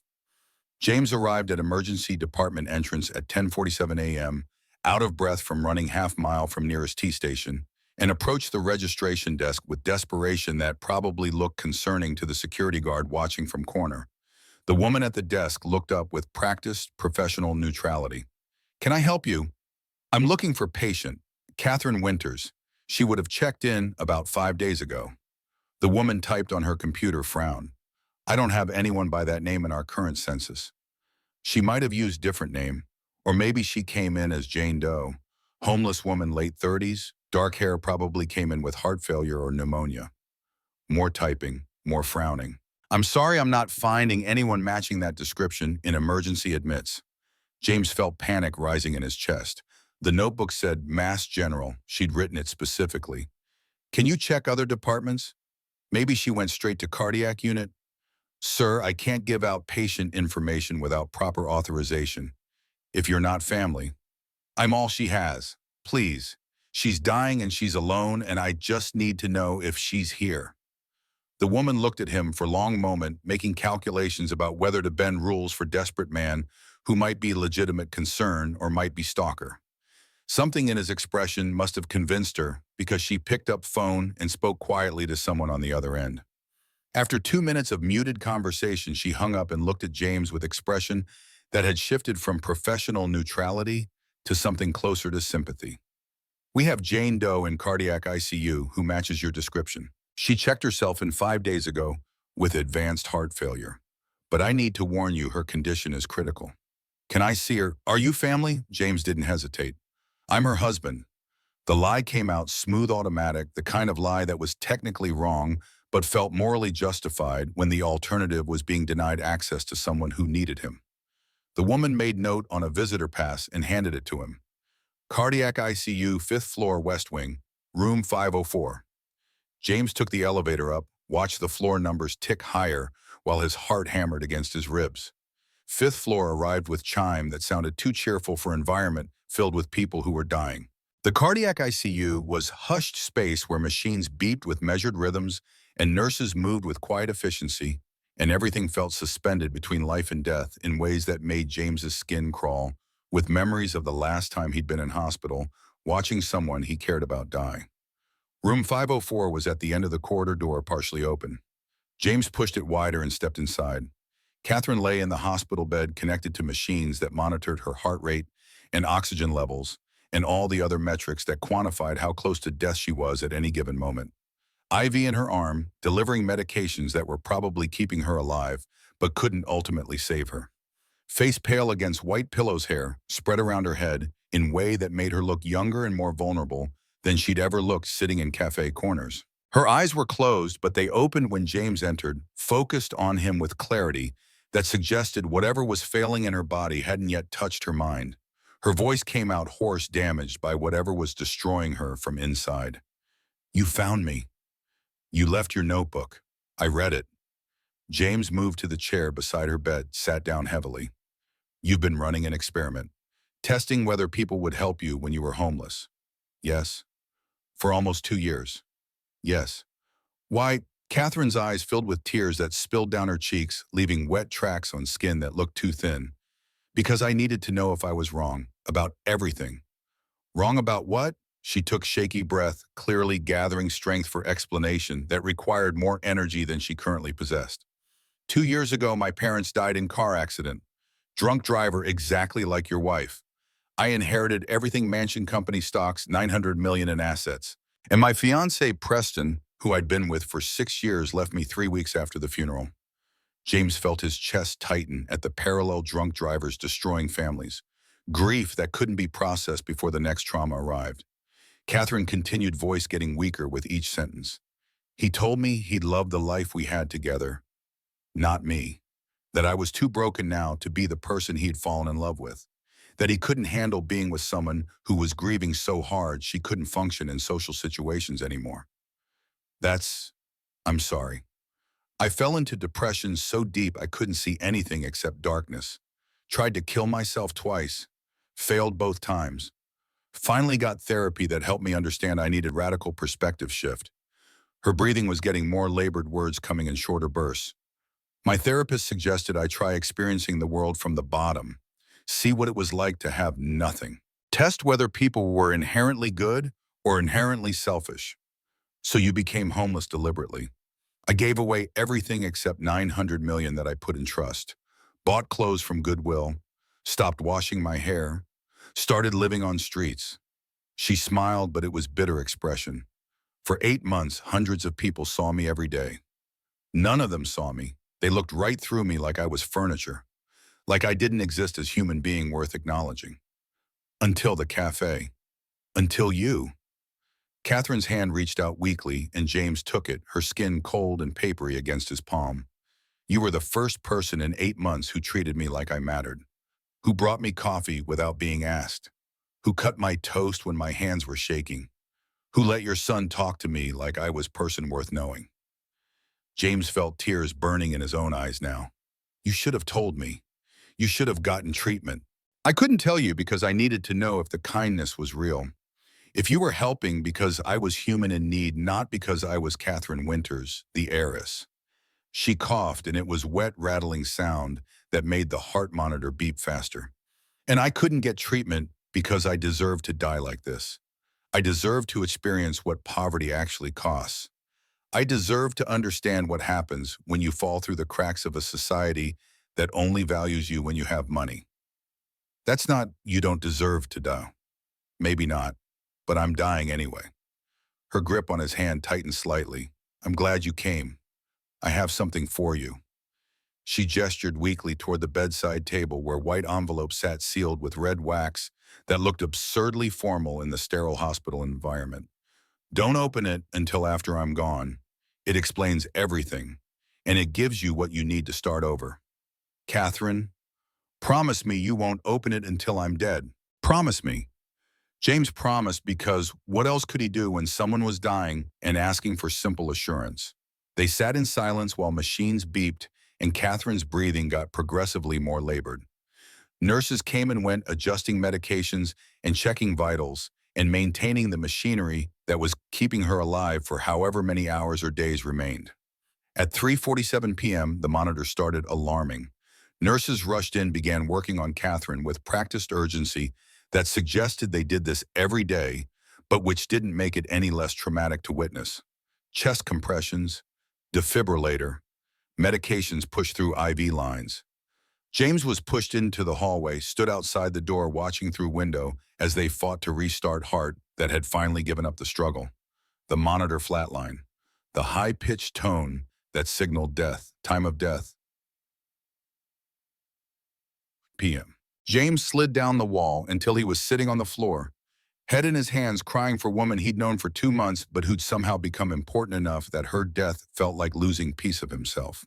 He'd failed to save her, just like he'd failed to save Rachel, just like he seemed to fail at protecting anyone he cared about from the inevitable conclusion that everyone died and caring that just meant experiencing more pain when they left. A nurse came out after 20 minutes, expression sympathetic but professional. I'm sorry for your loss. Are you actually her husband? Or was that creative interpretation to get access? Creative interpretation, and thought so, but I'm glad you were here. She asked about you. Last week when she checked in, she kept asking if James had come to visit yet. We told her no visitors had asked for her. She seemed sad about that. The nurse handed him the envelope. She left this at the nurse's station with instructions to give it to you if you showed up. Guess she knew you'd eventually figure out she was here. James took the envelope, felt the weight of it in his hands. Thank you. Do you know her actual name for the death certificate? Catherine Elizabeth Winters. The nurse's eyes widened slightly. The Winters family, the tech fortune. Yeah. Jesus. What was she doing living on the streets? Running an experiment, testing whether people could still see each other when money wasn't involved. The nurse looked at him for a long moment. Did she find what she was looking for? I think so. After the nurse left, James walked to the lobby and sat in the uncomfortable plastic chair and stared at the envelope for a long time without opening it. Catherine had asked him to wait until she was dead, and she was dead now. Had been dead for 47 minutes, but opening the envelope felt like final acknowledgement that she was gone, and James wasn't ready for that finality yet. His phone buzzed. Mrs. Chen. Noah asking when you were coming home. Everything okay? James typed back. She died. Coming home soon. He sat there for another hour just holding the envelope and trying to process what had happened. Catherine Winters, $900 million heiress, had spent 2 years living homeless to test whether kindness still existed in the world. And she'd chosen him as the test subject without his knowledge or consent, had documented his choices, his small acts of compassion, his decision to keep feeding her, even when it cost him his job. Finally, as hospital staff began giving him looks that suggested he should probably leave, James opened the envelope. Inside was a single page of paper handwritten in Catherine's neat script, and beneath it was check made out to James Sullivan for $100. The letter was brief. Dear James, thank you for the coffee. Thank you for the toast. Thank you for cutting it into small pieces when my hands shook. Thank you for seeing me when everyone else looked away. This is all I can give you right now, but it meant everything. With gratitude, Catherine. James stared at the $100 bill at the letter and felt something break open in his chest. She'd left him $100. After 2 years of experiment, after dying alone in a hospital, after claiming in her notebook that she wanted him to know the truth, she'd left him $100 and a thank you note. It felt like insult disguised as gratitude. Like she'd tested him and found him worthy, and this was his reward for passing examination he hadn't known he was taking. He folded the letter around the check and put them in his pocket, stood up and walked out of Massachusetts General Hospital into Boston afternoon that was too bright and too normal for day, when someone had died and his life had irrevocably changed in ways he didn't yet understand. On the T-ride back to Dorchester, James pulled out the letter again and read it once more. Something about the phrasing nagged at him. This is all I can give you right now. Right now, not this is all I can give you, but right now, bon, like there was more coming but later after some condition had been met. He thought about the notebook entry, about Catherine mentioning foundation documents, about her writing that she wanted him to know the truth eventually. Eventually, not now, eventually. James looked out the window at Boston passing by and wondered what Catherine Winters had actually left him beyond $100 in the weight of knowing he'd been unknowingly performing in someone else's experiment for 2 months. He wouldn't find out the answer for another 6 days. And when he did, it would change everything. The envelope with the $100 bill and Catherine's letter sat on the small table in Mrs. Chen's spare room for 3 days, propped against the lamp where James could see it every time he woke up on the air mattress he had borrowed from a neighbor. He'd taped the letter to his wall above where Noah slept on the actual bed. James had insisted his son take the mattress while he took the floor, and every morning he read it again, trying to find meaning beyond the surface gratitude. Thank you for the coffee. Thank you for seeing me. This is all I can give you right now, right now. The phrase haunted him during job interviews that went nowhere because prospective employers called Robert for references, and Robert apparently took satisfaction in explaining that James had been terminated for violating company policy. It haunted him while he drove delivery routes that barely covered gas costs. It haunted him at night when Noah asked why they were living at Mrs. Chen's instead of their own apartment, and James had to explain in 7-year-old terms that sometimes grown-ups had to make hard choices that didn't work out the way they'd planned.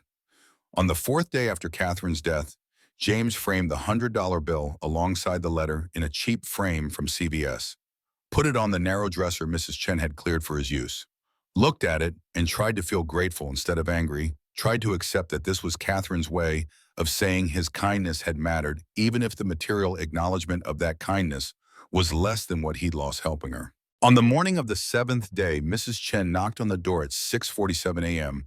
while James was getting Noah ready for school. Her voice carried urgency that made James's stomach drop. There are people here. They're asking for you. What kind of people? The kind that travel with bodyguards and expensive lawyers. They're waiting in my living room and they're making me nervous. James told Noah to stay in the bedroom, put on the cleanest shirt he owned, one of only 3 he had left after selling most of his clothes to a consignment shop for emergency cash, and walked into Mrs. Chen's living room to find 4 men in black suits standing with military posture and 2 people in expensive gray business attire holding leather briefcases that probably cost more than James's monthly rent used to cost. The woman was mid-50s, blonde hair pulled back severely, wearing suit that screamed corporate law and generational wealth. The man beside her was early 50s, silver hair expression that suggested he'd spent decades delivering news that changed people's lives and had learned to maintain professional neutrality, regardless of whether the news was good or catastrophic. The woman spoke first, extending her hand with practiced corporate efficiency. Mr. Sullivan, I'm Elizabeth Morrison, lead counsel for the Winters family estate. This is my colleague, David Hartford. We need to speak with you about Catherine Elizabeth Winters. James shook her hand numbly, brain struggling to process why Catherine's family lawyers would be in Mrs. Chen's apartment, surrounded by bodyguards. I don't understand. Is there somewhere private we can talk, Mrs. Chen offered her kitchen, shooed the bodyguards into the hallway despite their protests about maintaining close proximity to their principals, and busied herself making tea that nobody would drink, while James sat across from 2 lawyers who were opening briefcases and pulling out documents that looked official and terrifying. Elizabeth Morrison arranged papers with the kind of precision that suggested she'd done this countless times, creating order from what must feel like chaos to the people receiving her news. Mr. Sullivan, I'm very sorry to inform you that Catherine Elizabeth Winters passed away 6 days ago at Massachusetts General Hospital. I understand you were present when she died. I was there, but I already knew she was dead. I was at the hospital when it happened. Yes, we're aware. The hospital staff noted your presence and your claim to be her husband. Elizabeth's expression didn't change, but something in her tone suggested she knew it had been lie and didn't necessarily disapprove. Ms. Winters left very specific instructions regarding you. She wanted us to find you personally and deliver certain information in person rather than through conventional channels. David Hartford pulled photograph from his briefcase and slid it across the table. It showed Catherine, not homeless Catherine with tangled hair and worn jacket, but different Catherine. Expensive dress, professional styling, standing in what looked like corporate boardroom, with skyline visible through floor-to-ceiling windows behind her. She looked confident, powerful, like someone who made decisions that affected thousands of employees and millions of dollars. This is Catherine Winters as she appeared 2 years ago before she began her experiment in voluntary homelessness. She was CEO of Winters Technology Solutions, a company her grandfather founded in 1983, and which she inherited full controlling interest in when her parents died in an automobile accident. James stared at the photograph, trying to reconcile this woman with the person who had sat in cafe corners counting pennies. She told me her parents died. She didn't mention she was CEO of anything. Ms. Winters resigned her position 18 months ago and placed her assets in trust, retaining only enough funds to conduct what she called her social experiment. Elizabeth pulled out another document. At the time of her death, her estate was valued at approximately $900 million. The number landed like physical blow. James heard it, understood the individual words, but couldn't make them mean anything coherent. 900 million. Yes. The majority in company stock, real estate holdings, investment portfolios, and various other assets that have been professionally managed during her absence.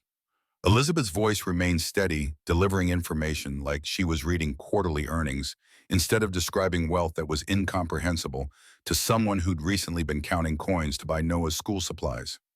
Why are you telling me this? Because Ms. Winters left explicit instructions regarding you in her will. Before we proceed to those instructions, I need to explain something about the last 2 years of her life. Elizabeth pulled out Catherine's notebook, the same one James had found at the cafe, now encased in protective plastic like evidence. This journal documents Miss Winters' experience living homeless in Boston. She recorded interactions with hundreds of people over 22 months. The vast majority ignored her, some actively harassed her, and exactly one person, you, Mr. Sullivan, treated her with consistent kindness, without any knowledge of who she was or what she had. David Hartford spoke for the first time, voice carrying the slight Boston accent that suggested local roots despite the expensive suit. Ms. Winters wrote extensively about you, about the way you brought her coffee, cut her toast into small pieces when her hands shook, never made her feel ashamed for not being able to pay full price, about the way you allowed your son to interact with her without treating her like threat or contamination, about the way you ultimately quit your mom rather than stop feeding her. I didn't quit for her specifically. I quit because my manager was an asshole who thought starving people should be banned from eating. Elizabeth's lips twitched in something that might have been smile quickly suppressed. Regardless of your motivation, Ms. Winters documented the choice and its consequences for you. She knew you'd lost your employment. She knew you were struggling financially as a direct result of helping her. She wanted to ensure you understood that your kindness didn't go unnoticed or unappreciated. She pulled out an envelope different from the one James had received at the hospital, this one thick and cream-colored, with red wax seal that looked like it belonged in historical drama. This is Ms. Winters' letter to you. She requested it be delivered personally after her death and after you'd received the initial thank you note she left at the hospital. James took the envelope with hands that were shaking. She left me $100 in a note. I already got it. Yes, we're aware. That was test, Mr. Sullivan. Test of what? David Hartford leaned forward slightly. Ms. Winters wanted to see if you'd be satisfied with token gesture. If you'd accept the $100 and consider your interaction with her complete, or if you'd want more, if you'd demand more. She was testing whether your kindness had been transactional, after all, and helped the homeless woman in hopes of eventual reward, or whether it had been genuine compassion that expected nothing in return. James felt anger flaring hot in his chest. So even after she died, she was still running experiments on me, still testing whether I passed her criteria for being sufficiently altruistic. She was protecting her legacy, Mr. Sullivan. $900 million attracts opportunists. She needed to verify that you were who she believed you to be before entrusting you with what she actually wanted you to have. Elizabeth slid check across the table. James looked down at it. His vision blurred for a moment before the numbers came into focus. $1 million, made out to James Sullivan, signed by Elizabeth Morrison as executor of the Winters estate, valid immediately upon presentation to any banking institution. James couldn't breathe. The kitchen felt too small, too warm, too full of implications he couldn't process. $1 million, more money than he'd earned in 20 years at the cafe, more money than his entire accumulated debt, more money than he'd ever imagined having access to in his lifetime. His voice came out rough. This is real, entirely real and legally binding. Ms. Winters wanted you to have financial security as acknowledgement of what you lost helping her. Elizabeth pulled out additional documents. But there's more. She also established a foundation in her name with initial funding of $5 million, and she's named you as executive director with full authority to distribute funds according to the mission statement she drafted. David Harford handed James stapled packet of papers. The Catherine Elizabeth Winters Foundation for Human Dignity. Its purpose is to provide assistance to homeless individuals, single parents in financial crisis, and anyone who has fallen through the gaps in existing social services. Ms. Winters wanted you to run it because she trusted that you'd use the resources the way she would have wanted to help people the way you helped her, without judgment, without requiring them to prove they deserve help, just seeing them as humans who need assistance. James stared at the documents, at the check, at the lawyers who were watching him with expressions that suggested they were curious about how he'd respond to information that would transform his life completely. Why me? I'm nobody. I worked at a cafe. I don't know how to run a foundation. Elizabeth's expression softened slightly. Ms. Winters addressed that question in her letter. Perhaps you should read it. James broke the wax seal with hands that were shaking harder now and pulled out several pages of handwritten text in Catherine's neat script. The lawyer sat quietly while he read, giving him space to process words that felt like they were arriving from beyond the grave. Dear James, if you're reading this, then I'm gunning and you've passed the test I created by accepting the $100 without demanding more. I'm sorry I had to test you even after death, but $900 million makes people behave in ways that reveal their true character. And I needed to know your character was what I believed it to be. You're probably angry with me right now. Angry that I lied to you, that I tested you, that I ran experiments on your kindness like it was data to be collected and analyzed.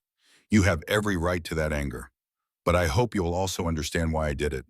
2 years ago, I lost everything that mattered. My parents died in an accident that could have been prevented if someone hadn't chosen to drive drunk. My fiancé Preston left me because grief made me inconvenient to be around. I fell into depression so severe that I attempted suicide twice, failed both times, and woke up in psychiatric hospitals being told I had everything to live for when everything I'd actually wanted was gone. My therapist suggested I needed to rebuild my understanding of what mattered. She suggested I try experiencing life from a perspective completely different from the privilege I'd always known. She didn't explicitly suggest I become homeless, but that's what I heard. And once I'd heard it, I couldn't unhear it. I wanted to know if the world I'd been moving through was real or just performance. I wanted to know if people only valued me because of my money and status, or if there was something about me as a human being that was worth caring about when all the external markers of worth were stripped away. For 8 months, hundreds of people saw me every day. None of them saw me. They looked through me like I was furniture, like I didn't exist as human being worthy of acknowledgement. Shop owners asked me to leave. Police told me to move along. People crossed the street to avoid getting too close.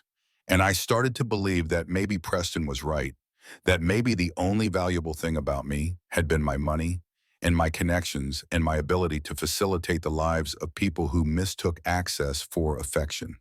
Then I walked into Beacon Hill Cafe and you brought me coffee. You didn't know who I was. You didn't know what I had or what I'd lost or what I was testing. You just saw someone who needed coffee and you brought it to her.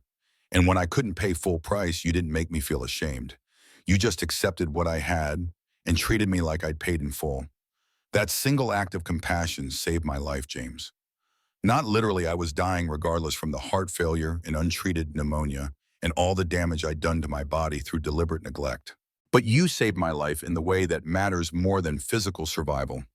You proved to me that humanity wasn't dead, that kindness without calculation still existed, that I'd been wrong about the world being only performance and transaction.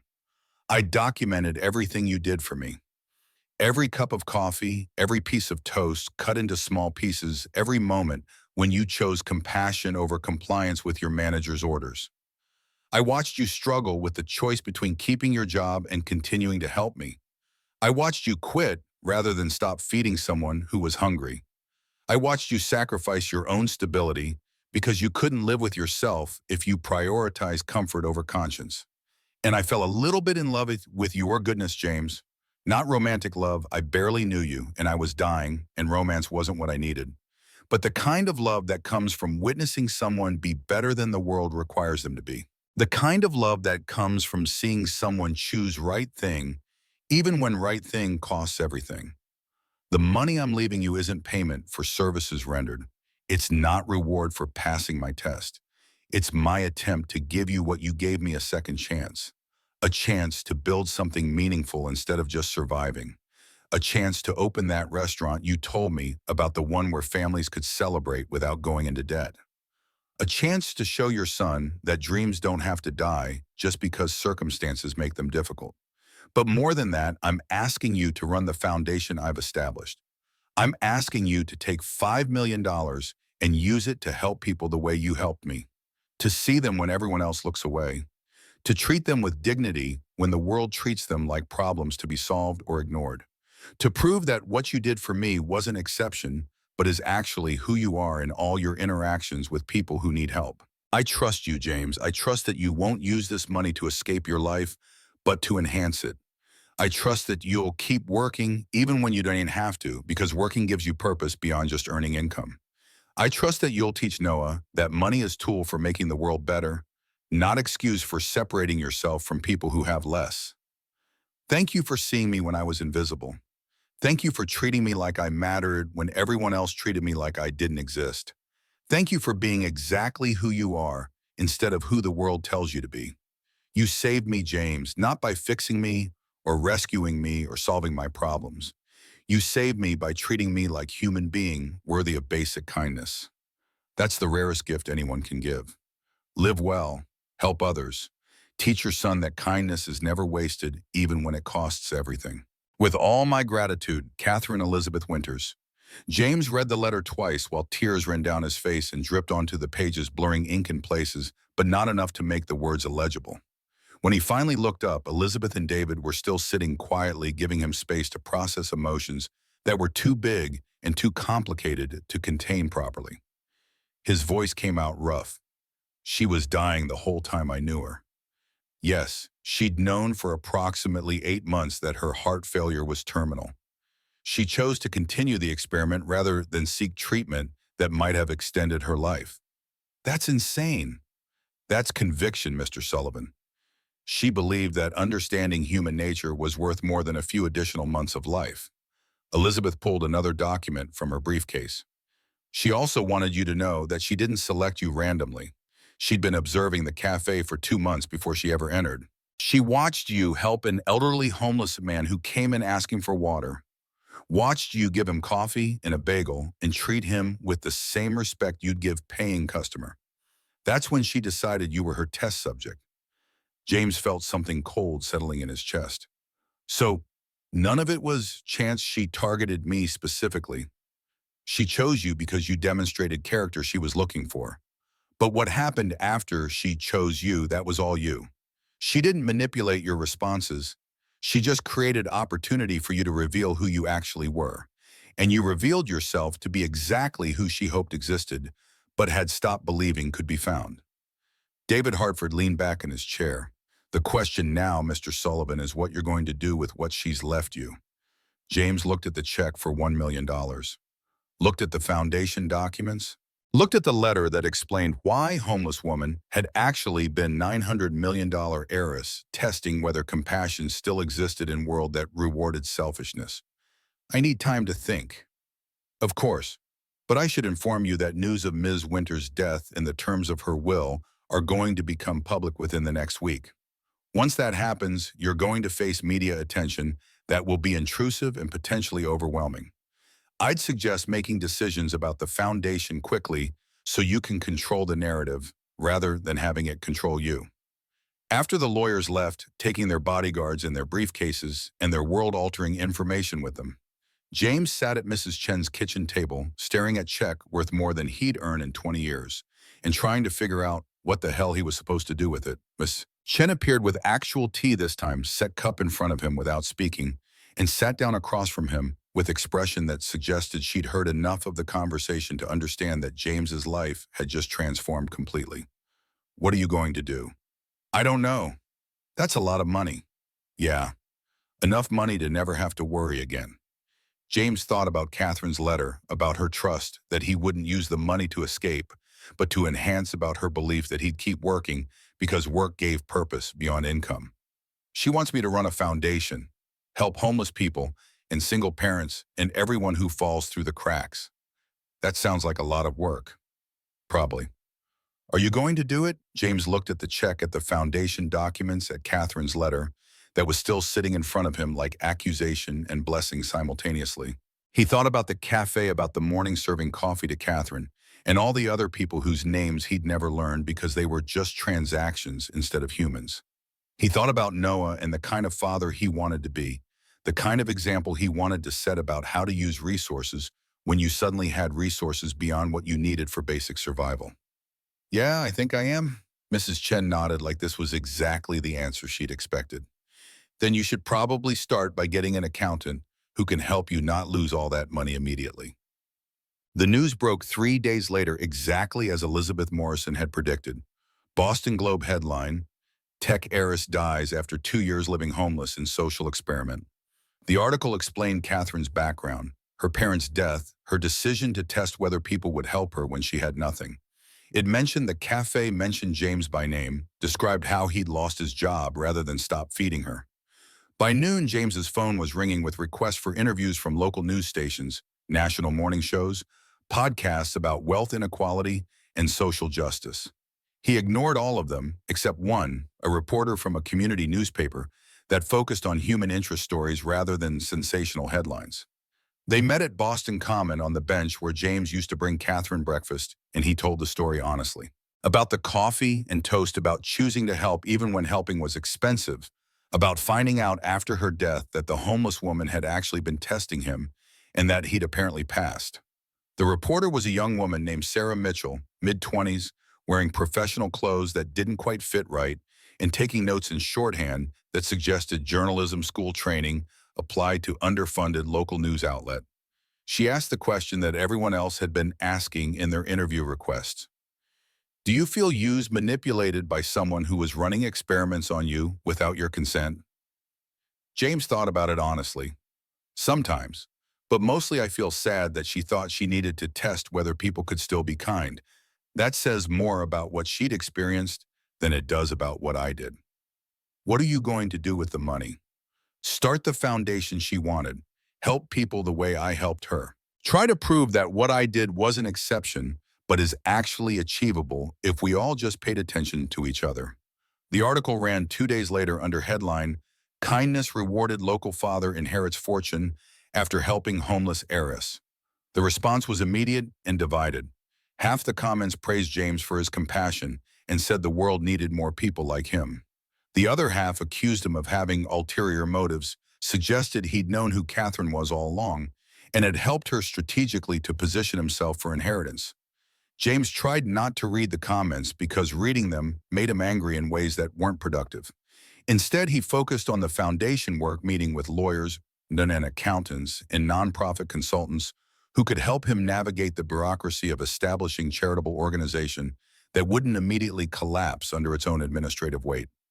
Robert Brennan called 6 days after the news broke. James almost didn't answer, but curiosity won out over residual anger.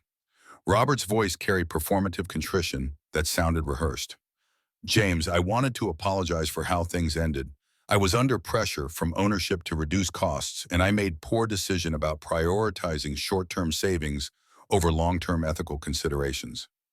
You fired me for feeding someone who was starving. I understand that now, and I'd like to make amends. I'm prepared to donate $50,000 to your foundation as gesture of goodwill. James felt the anger flare again, but tamped it down because anger wouldn't accomplish anything except making him feel temporarily righteous. Keep your money, Robert. Donate it to Foundation if you want, but don't do it because you feel guilty or because you think it'll make us friends. We're not friends. We're just two people who used to work together and who made different choices when presented with someone who needed help.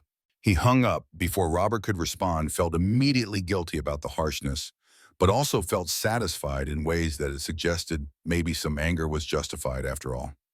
Diane called the next day. Her voice was rough, like she'd been crying. I was cruel to her, to Catherine. I called her names. I wanted her gone. And she was this whole time carrying around more money than I'll ever see, and I treated her like garbage. She wasn't carrying money, she was carrying trauma and depression and the weight of testing whether humans could still be decent to each other.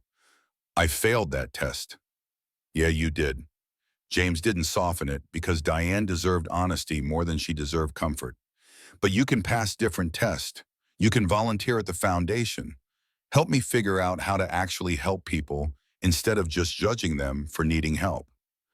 Diane was quiet for a long moment. Okay, I'd like that. 6 months later, the Catherine Elizabeth Winters Foundation officially launched with ceremony at Community Center in Dorchester, neighborhood where James and Noah had lived before moving to a slightly better apartment that the $1 million had made possible.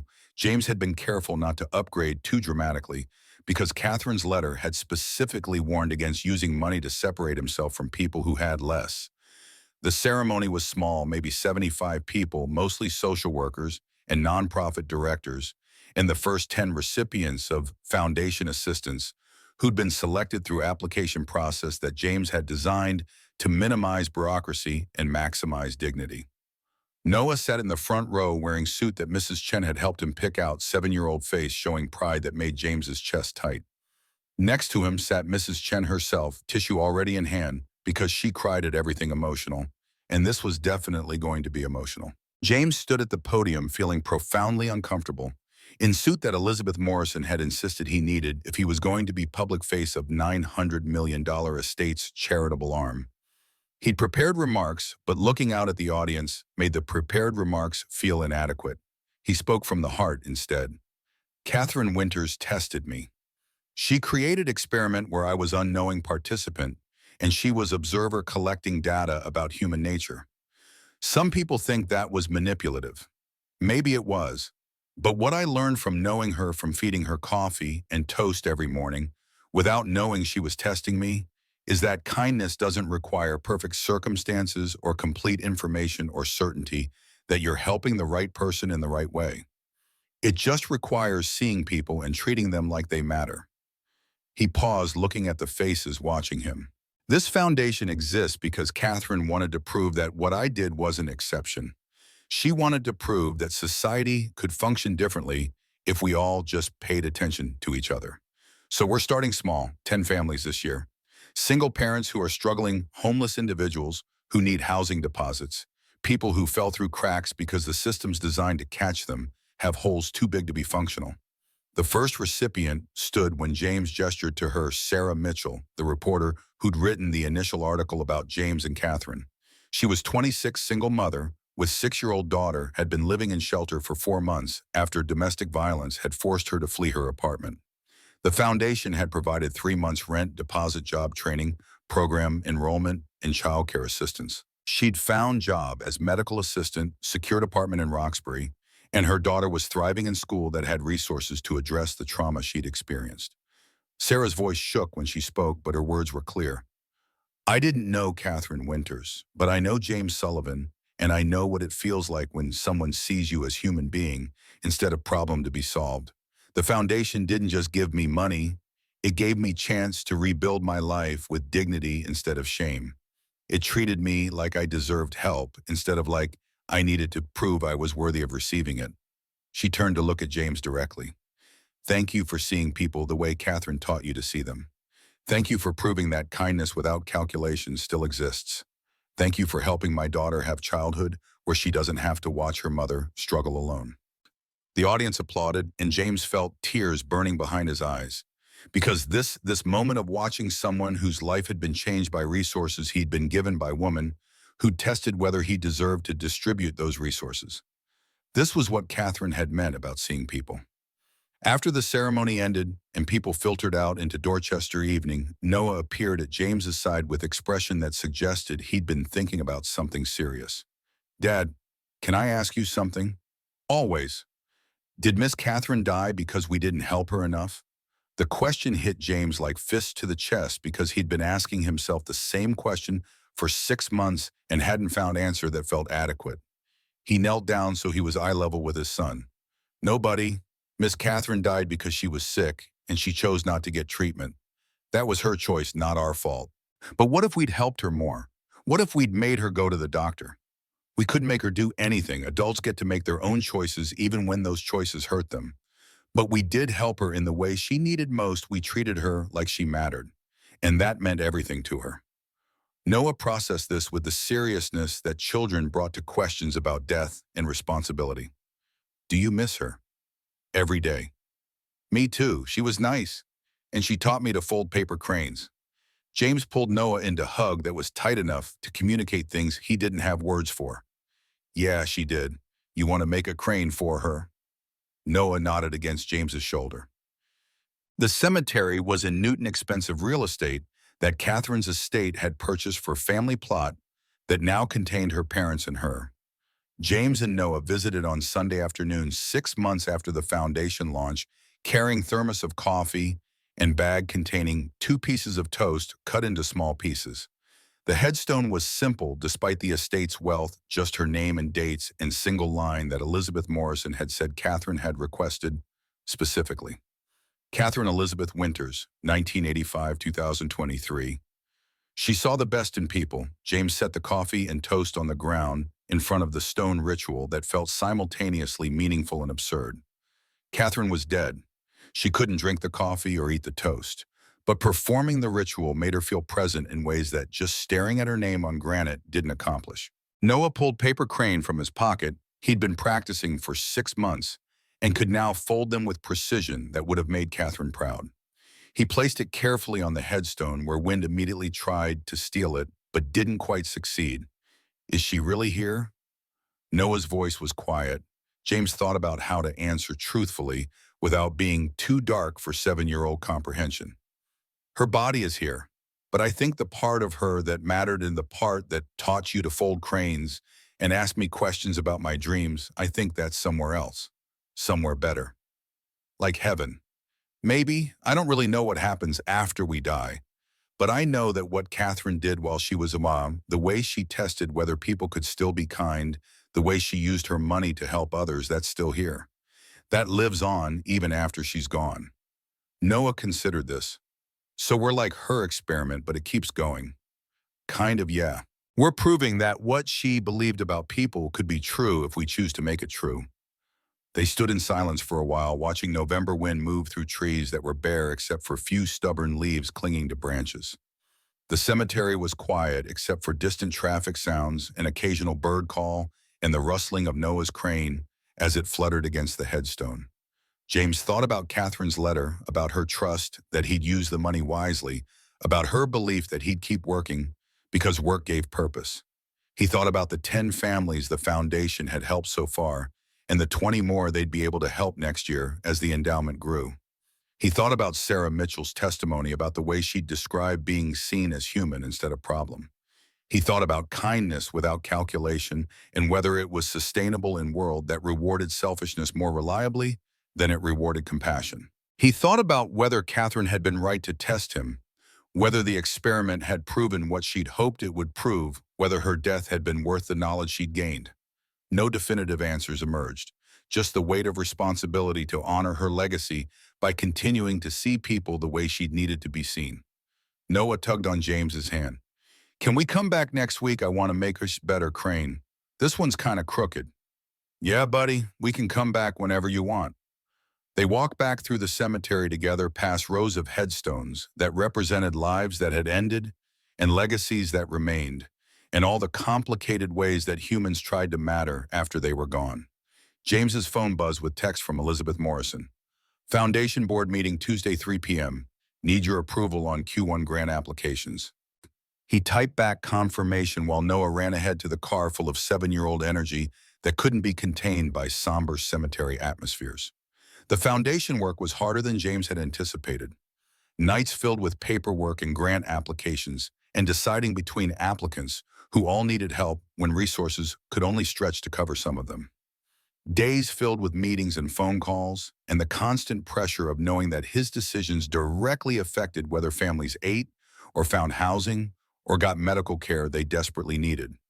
But it was also more meaningful than anything he'd done before. More meaningful than serving coffee to people who barely noticed his existence.